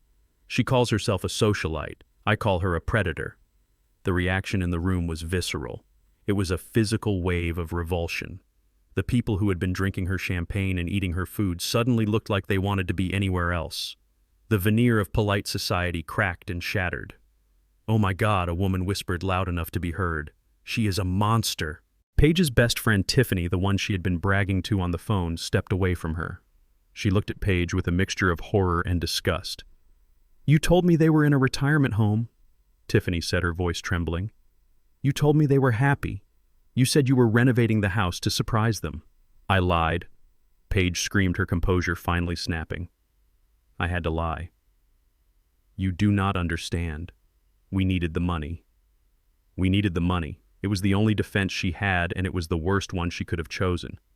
"So you tried to kill them," a man shouted from the back of the room. "You tried to kill your own in-laws for cash." Paige looked around the room, searching for an ally. She looked at her friends, her gym buddies, her social circle, but all she saw were backs turning. All she saw were people pulling out their phones not to record her triumph, but to record her downfall. She was toxic. She was radioactive. In the world of high society, reputation is everything, and hers had just been incinerated. "It is not what it looks like," she yelled, desperate tears streaming down her face. "That video is edited. He is lying. He is the crazy one. Look at him. He is wearing a waiter's uniform." I looked down at my suit. I had forgotten I was still wearing the cheap polyester vest over my Italian jacket. With a slow, deliberate motion, I unbuttoned the vest and shrugged it off, letting it fall to the floor. I straightened my silk tie. I smoothed the lapels of my $5,000 jacket. "I am not a waiter, Paige," I said, "and I am not crazy. I am the man who owns the building your favorite boutique is in.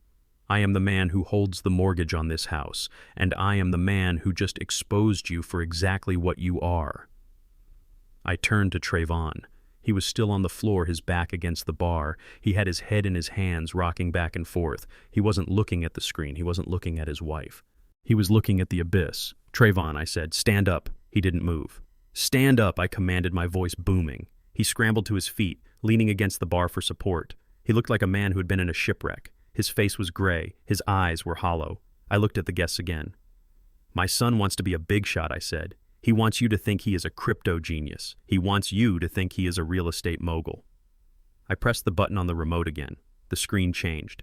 This time it was a spreadsheet. It was a detailed forensic accounting of Trayvon's finances printed from the files I had gathered in the bunker. It showed the gambling losses. It showed the loans from shady lenders. It showed the maxed out credit cards. And at the bottom, in bold red letters, it showed the total debt. $540,000, the crowd murmured.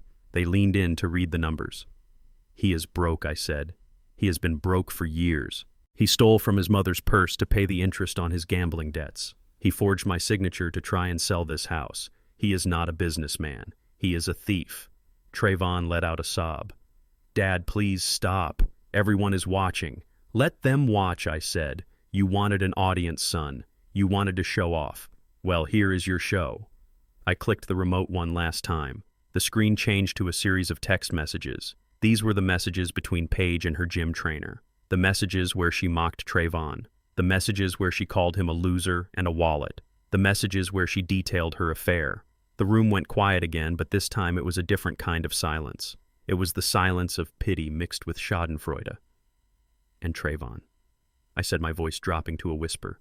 "While you were stealing from me to buy her things, she was laughing at you. She does not love you. She never did. She was just waiting for the check to clear." Trayvon stared at the screen. He read the messages, he saw the photos, he saw his wife, the woman he had betrayed his parents for calling him a boring idiot.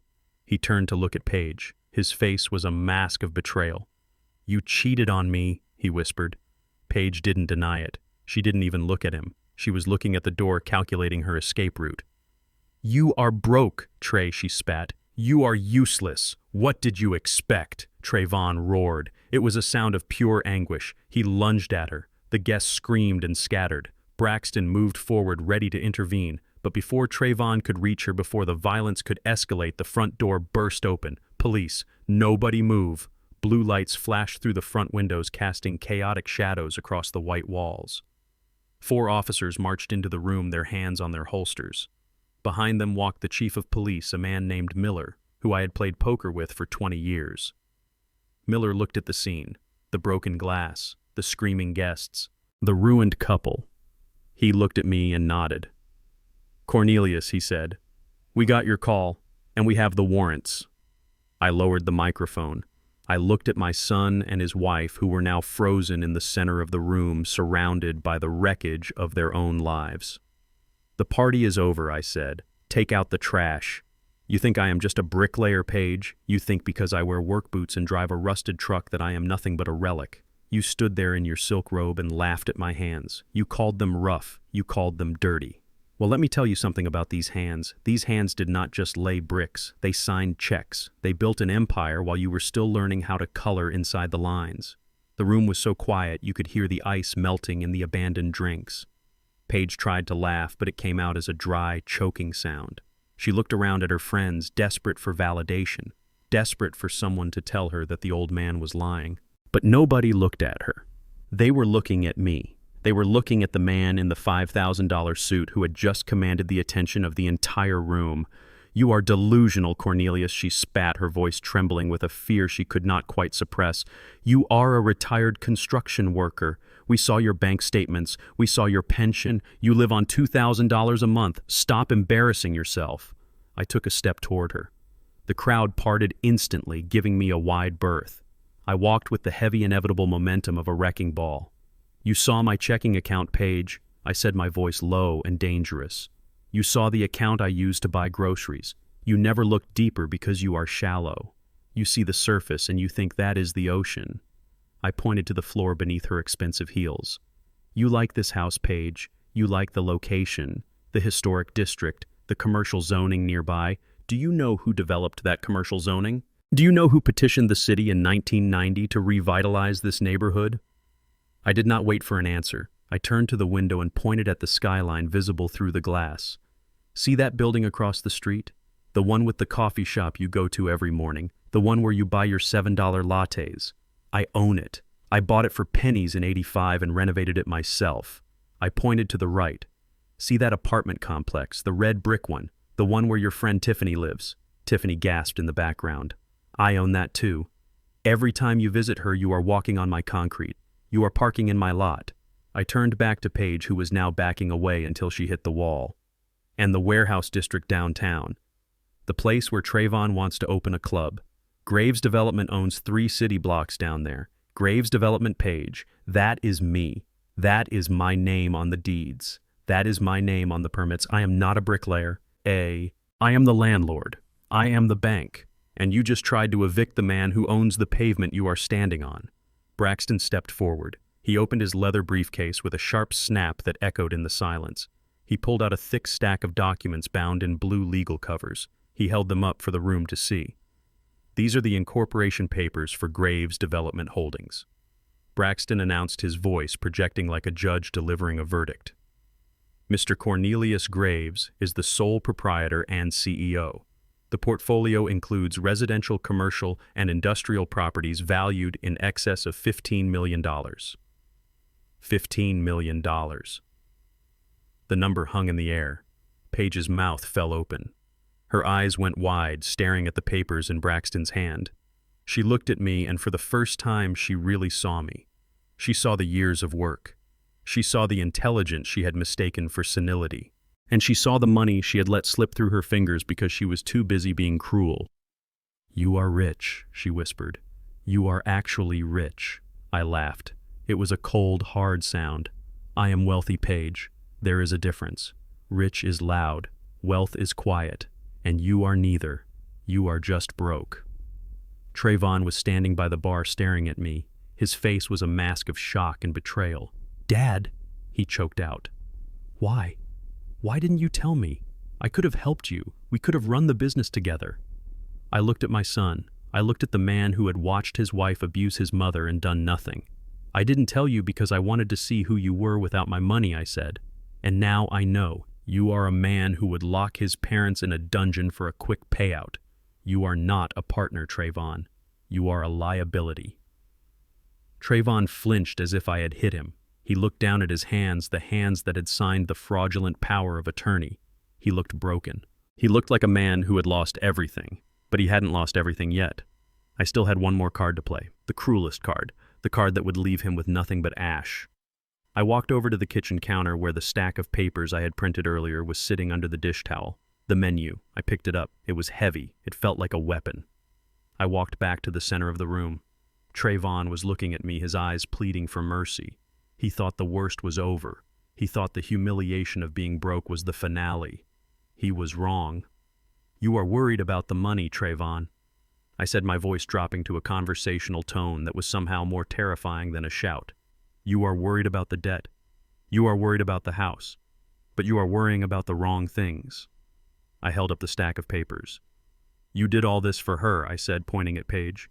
"You stole from me for her. You betrayed your mother for her. You became a criminal for her. Because you thought she loved you. Because you thought you were building a future together." Paige's eyes widened when she saw the papers. She recognized the logo on the top page. She recognized the profile picture from the chat app. "No," she screamed, lunging forward. "No, do not show him that." Braxton blocked her again, easily holding her back with one arm. She clawed at his suit, screaming like a banshee, but he did not move. Trayvon looked at Paige, then at me. "What is that, Dad?" he asked, his voice trembling. I walked over to him. I handed him the first page. "It is the transcript, son," I said gently.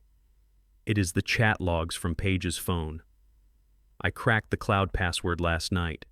Trayvon took the paper. His hands were shaking so hard the paper rattled. He read the first few lines. "I hate him. He is so boring. He is just a wallet." He looked up at me, his eyes filling with tears. "Keep reading," I said. "Read the ones from last week, the ones from the day we were in the basement."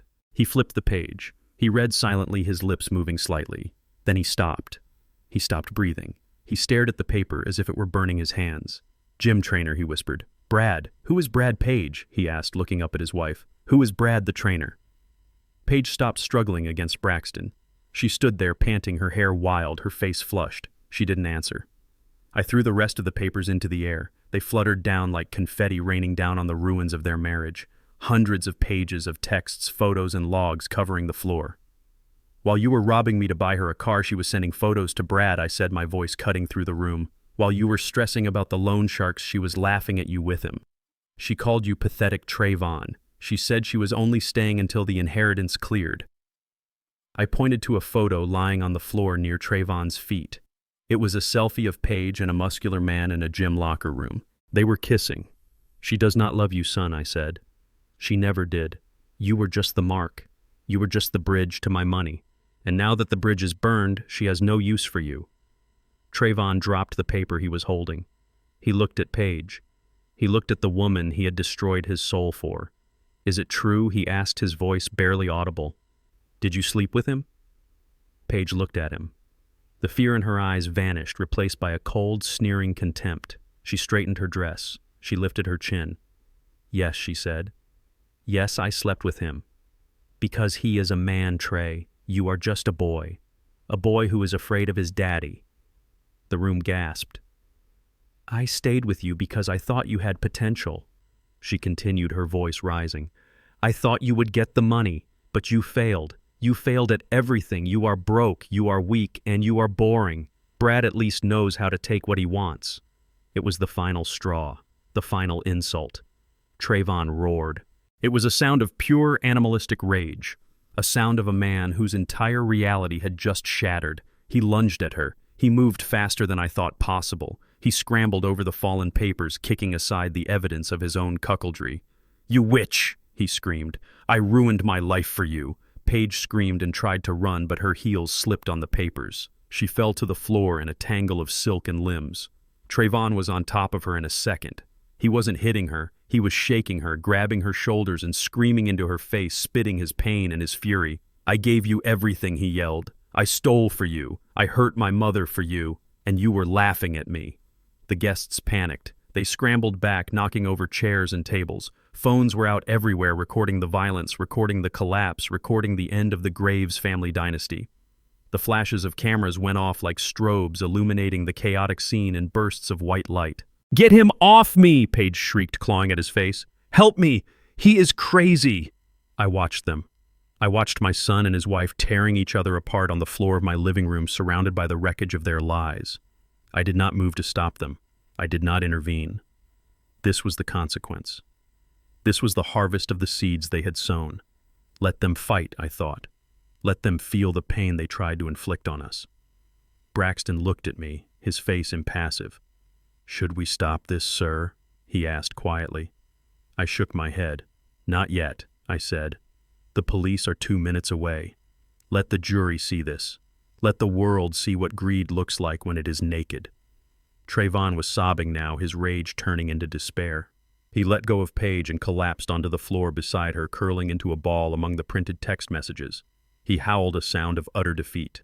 Paige scrambled away from him, crawling on her hands and knees, her expensive dress torn, her hair a mess. She looked up and saw the phones pointing at her. She saw the judgment in the eyes of her friends. She saw her social standing evaporating in real time.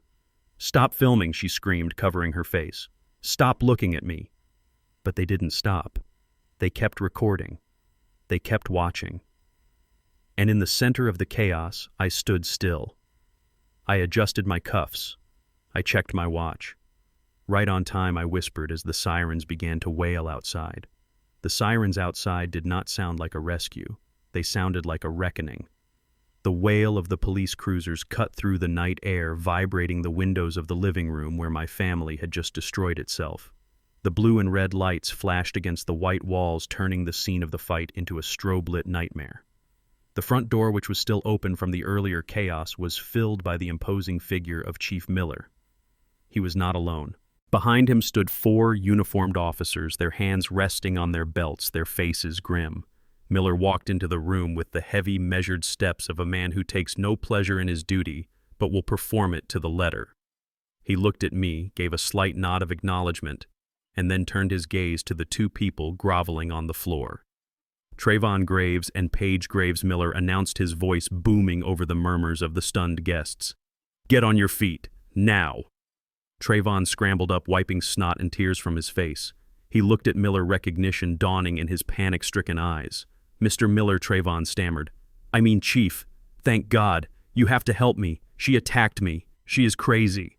Miller did not blink. He pulled a folded document from his jacket pocket. "I am not here to mediate a domestic dispute," son, Miller said coldly. "I am here to execute arrest warrants issued by the district attorney less than an hour ago." He unfolded the paper. "Trayvon Graves, you are under arrest for 18 counts of financial fraud, 3 counts of forgery, and 1 count of conspiracy to commit grand larceny.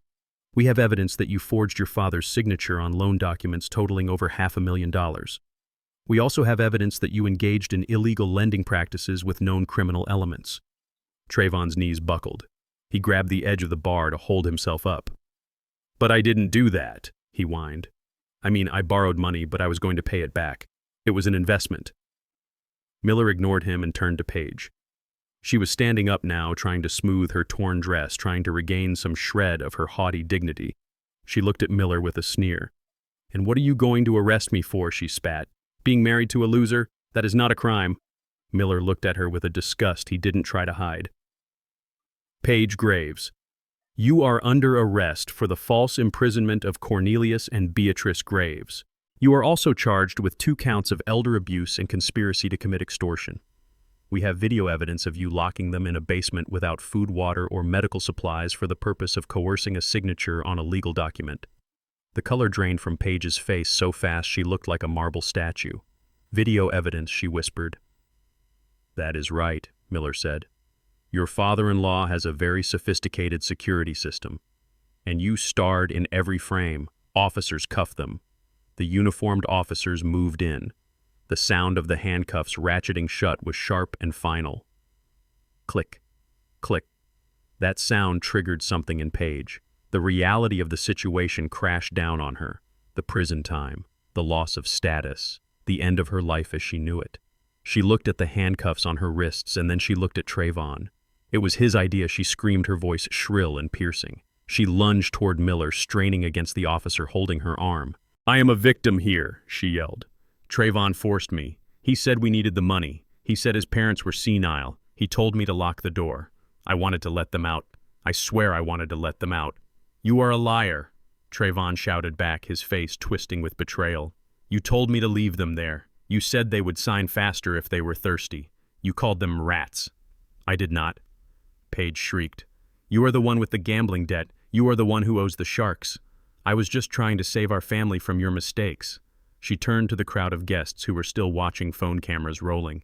You all know me, she pleaded, looking at her friends. You know I am not like this. He manipulated me. He is a monster. But nobody spoke up for her. Nobody stepped forward. Her friends looked at her with cold, judgmental eyes. They saw the desperation. They saw the cruelty exposed on the big screen moments ago. They knew exactly who she was. Paige turned back to me. Her eyes were wild. Cornelius, tell them, she begged. Tell them I treated you nice. I let you live here. I gave you a room. Tell them I am innocent. I looked at her. I looked at the woman who had thrown my wife's medicine in the trash. The woman who had laughed about pawning my mother's jewelry. You are not innocent, Paige, I said calmly. You are the architect, and now you are the tenant of a cell. Trayvon was sobbing openly now. The fight had gone out of him. He looked like a small, broken boy. He looked at me, his eyes filled with a terrifying realization of what was about to happen. He was going to prison. He was going to a place where his suits and his arrogance would not protect him. Dad, he wailed. Dad, please, do not let them take me. He tried to walk toward me, but the officer held him back. Dad, I am your son, he cried. I made a mistake. I am sorry. I will pay it back. I will work. I will do anything. Just tell Miller to let me go. You are friends. He will listen to you. I looked at my son. I saw the fear. I saw the tears. And a part of me, the part that remembered teaching him to ride a bike, the part that remembered his high school graduation, wanted to reach out, wanted to fix it. But then I looked at Beatrice. She was standing by the kitchen door, still wearing that humiliating maid's apron. She was holding her chest, her breathing shallow from the stress. I remembered the sound of her wheezing in the dark basement. I remembered Trayvon refusing to get her inhaler because Paige told him not to. I hardened my heart. I turned it into the stone I had used to build my empire. Dad, help me! Trayvon screamed, struggling against the cuffs. Save me! I took a step closer to him so he could see my eyes, so he could see that there was no forgiveness there. I raised a son. I said, my voice cutting through his sobs. I did not raise a man who would torture his mother for a car payment. Dad, please, he begged. I am not your dad right now, Trayvon, I said. I am the victim of your crime, and I do not save criminals. Trayvon let out a sound that was half scream, half moan. His legs gave out and he sagged against the officer, a dead weight of despair. Take them away, Miller, I said, turning my back on them. Get them out of my house. The officers began to move them toward the door. Paige was kicking and screaming, cursing me, cursing Trayvon, cursing the world. Trayvon was being dragged, his feet trailing on the floor, weeping uncontrollably.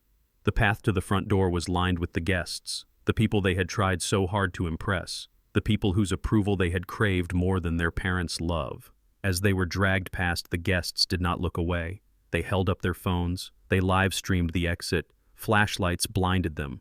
Look at the fraud, someone whispered loud enough to be heard. Paige tried to hide her face, ducking her head, but she couldn't cover herself with her cuffed hands. Her shame was broadcast to the world in high definition. Every social climb she had ever made, every connection she had forged was dissolved in that walk of shame. She wasn't just going to jail, she was going to become a meme, a pariah. Trayvon looked at the faces of the people he thought were his friends. He saw their sneers. He saw their amusement. He realized in that moment that he had never really been one of them. He was just entertainment. And now the show was over. They reached the front door. The cool night air rushed in. The red and blue lights pulsed against their skin. I watched them go. I watched my son being shoved into the back of a police cruiser. I watched him press his face against the glass, looking back at the house one last time. Looking back at the life he had thrown away. I did not feel happy. I did not feel triumphant. I felt a deep aching hollowness. But I also felt relief.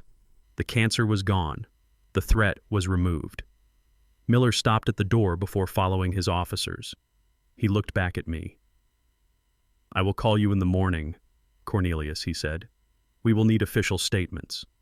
I nodded. We will be here. He closed the door. The sound of the latch clicking shut was final. The sirens wailed again as the cars pulled away, fading into the distance. The room was silent. The guests stood there awkward and uncertain. The party was over. The host was in handcuffs, and the old man in the waiter's vest was standing in the center of the room looking like a king who had just survived a coup. I looked around at the crowd. "The show is over," I said. "Please leave my house." They scrambled for the door, leaving their half-finished drinks and their gossip behind. Within minutes, the house was empty. It was just me and Beatrice, standing in the ruins of our son's ambition. The last police cruiser disappeared around the corner, its taillights fading into the darkness like the dying embers of a fire.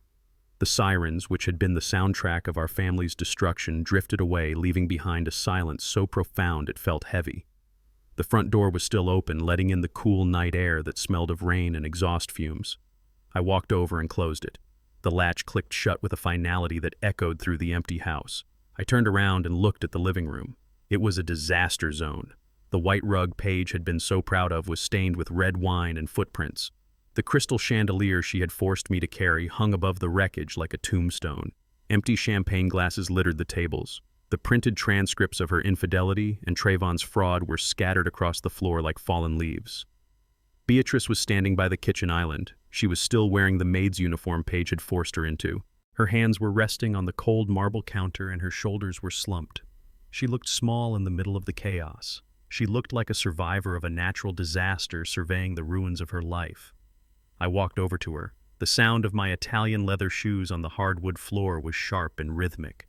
I stopped behind her and gently untied the strings of the white apron. "Take it off, Bea," I whispered. "You are done serving." She let the apron fall to the floor. It landed in a heap of cheap polyester. She turned to face me. Her eyes were dry, but they held a sadness that I knew would never fully go away. "They are gone. Cornelius," she said, her voice hollow. "Our son. He is gone." "He was gone a long time ago, Bea," I replied, taking her hands in mine. "The man who walked out of here in handcuffs was not the boy we raised. He was a stranger who wore our son's face. He made his choice. He chose greed over blood." I looked around the room at the sterile white walls that covered the mahogany I had lovingly installed. I looked at the trendy furniture that looked uncomfortable and cheap despite its price tag.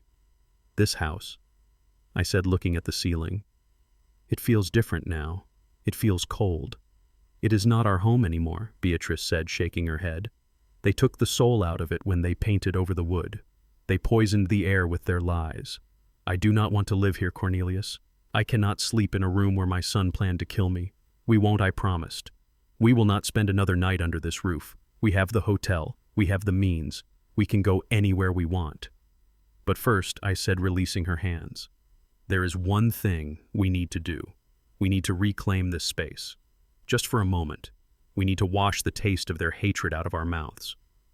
I walked over to the recycling bin near the back door where Trayvon had dumped my record collection. It was overflowing with cardboard boxes from Paige's shopping spree, but sitting right on top, precariously balanced, was a single vinyl sleeve. I picked it up. It was a Louis Armstrong record. Ella and Louis. The cover was bent, and there was a footprint on Louis's face, but the vinyl inside looked intact. I walked back to the living room. The expensive modern turntable Paige had bought as a prop for her shelves was still plugged in. She had never used it. She probably didn't even know how to turn it on. I placed the record on the platter. I moved the needle arm. It was a high-end component wasted on people who didn't listen. I lowered the needle. For a second, there was only the static hiss of the speakers. Then the warm, soulful sound of a trumpet filled the room. The notes floated through the white, sterile space, adding color where there was none. Ella Fitzgerald's voice came in smooth and rich, singing about a foggy day. I turned to Beatrice. I adjusted my suit jacket. I extended my hand. "Mrs. Graves," I said, my voice steady and strong, "may I have this dance?" Beatrice looked at me. A small smile touched her lips, the first genuine smile I had seen in weeks. She took my hand. I pulled her close. We began to move, swaying slowly to the music amidst the wreckage. We danced over the scattered papers. We danced around the wine stains. We danced in the center of the empire we had built and defended. "We are survivors, Bea," I whispered into her hair. "They tried to break us. They tried to erase us. They tried to turn us into ghosts in our own lives. But we are still here. We are still standing. She rested her head on my shoulder. We kept our dignity, she said softly. That is what matters. They took the money, they took the house for a while, but they never took our dignity. I spun her slowly. I looked at the security camera in the corner, the one that had captured everything. I looked at it and I knew that the footage it held would ensure justice was served. But that was for the lawyers. That was for tomorrow. Tonight it was just us. Two people who had started with nothing built, everything lost a son, and found each other again in the dark. The song ended. The needle lifted. The silence returned, but it was not heavy anymore. It was peaceful. It was the silence of a battleground after the war is won. Let us go, I said. We walked out the front door, leaving the lights on, leaving the mess, leaving the memories. We got into the cab that was waiting for us, and we did not look back. 6 months later, the morning sun streamed through the floor-to-ceiling windows of my new office.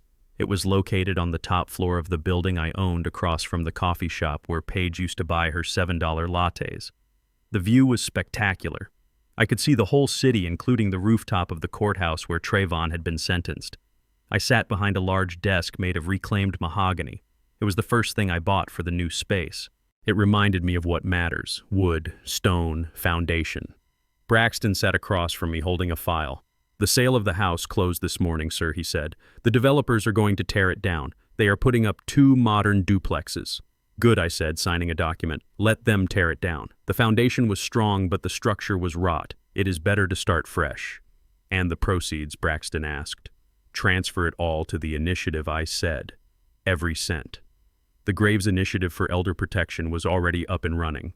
We had a staff of 10 lawyers and 5 investigators. We offered free legal aid and financial forensic services to seniors who suspected they were being exploited by family members. In just 6 months, we had already saved 12 houses and recovered $4 million in stolen assets. "We are making a difference," Cornelius Braxton said, closing the file. "You turned a tragedy into a fortress for others." "It keeps me busy," I said, leaning back in my chair. "It keeps me from thinking about them." "How are they?" Braxton asked gently. "Trayvon is in medium security," I said, looking out the window. 15 years. No parole for at least 10. He works in the laundry. He calls sometimes, but I do not accept the charges. Paige got 10 years. She is in a facility 3 hours away. She tried to appeal, but the video evidence was irrefutable. She divorced him last week. Braxton nodded. "And the grandchildren." "Beatrice is with them now," I said, allowing a genuine smile to break through. "We finalized the adoption yesterday. They are young enough to heal. We are going to raise them right this time. No secrets, no hiding the wealth, but no handouts either. They will know the value of work. They will know the value of family." Braxton stood up. "You are a good man, Cornelius. Most people would have crumbled. You built a new wing." I stood up and shook his hand. "I am a builder, Braxton. That is what I do. When a wall falls down, you do not cry at the bricks. You clear the rubble, and you build something stronger." Braxton left, closing the glass door softly behind him. I was alone in the office.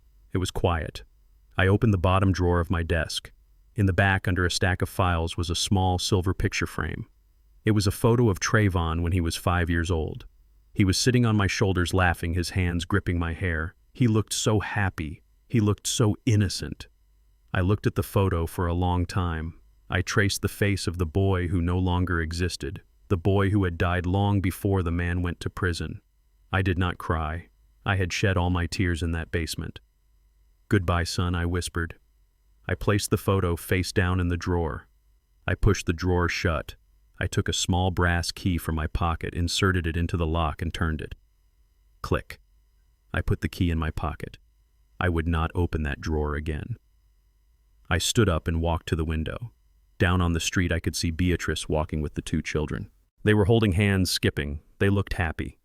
I checked my watch, my real watch, the one I had reclaimed from the evidence locker. It was time for lunch. I turned off the lights in the office. I walked out the door. The past was locked away in the dark. The future was waiting in the sun, and I was ready to live it. Game over. The most important lesson here is that true wealth whispers while greed screams. My son and his wife chased the appearance of success, luxury cars, and designer clothes while rotting from the inside with entitlement. They mistook my silence for weakness and my simple life for poverty. But as they learned the hard way, you should never judge a book by its worn cover. Real power isn't about what you flash to the world, it's about having the freedom to walk away from toxicity. Dignity, integrity, and preparation will always outlast quick cash and empty promises. If you believe that justice was served and dignity is worth more than gold, hit the like button and subscribe for more stories of truth and redemption.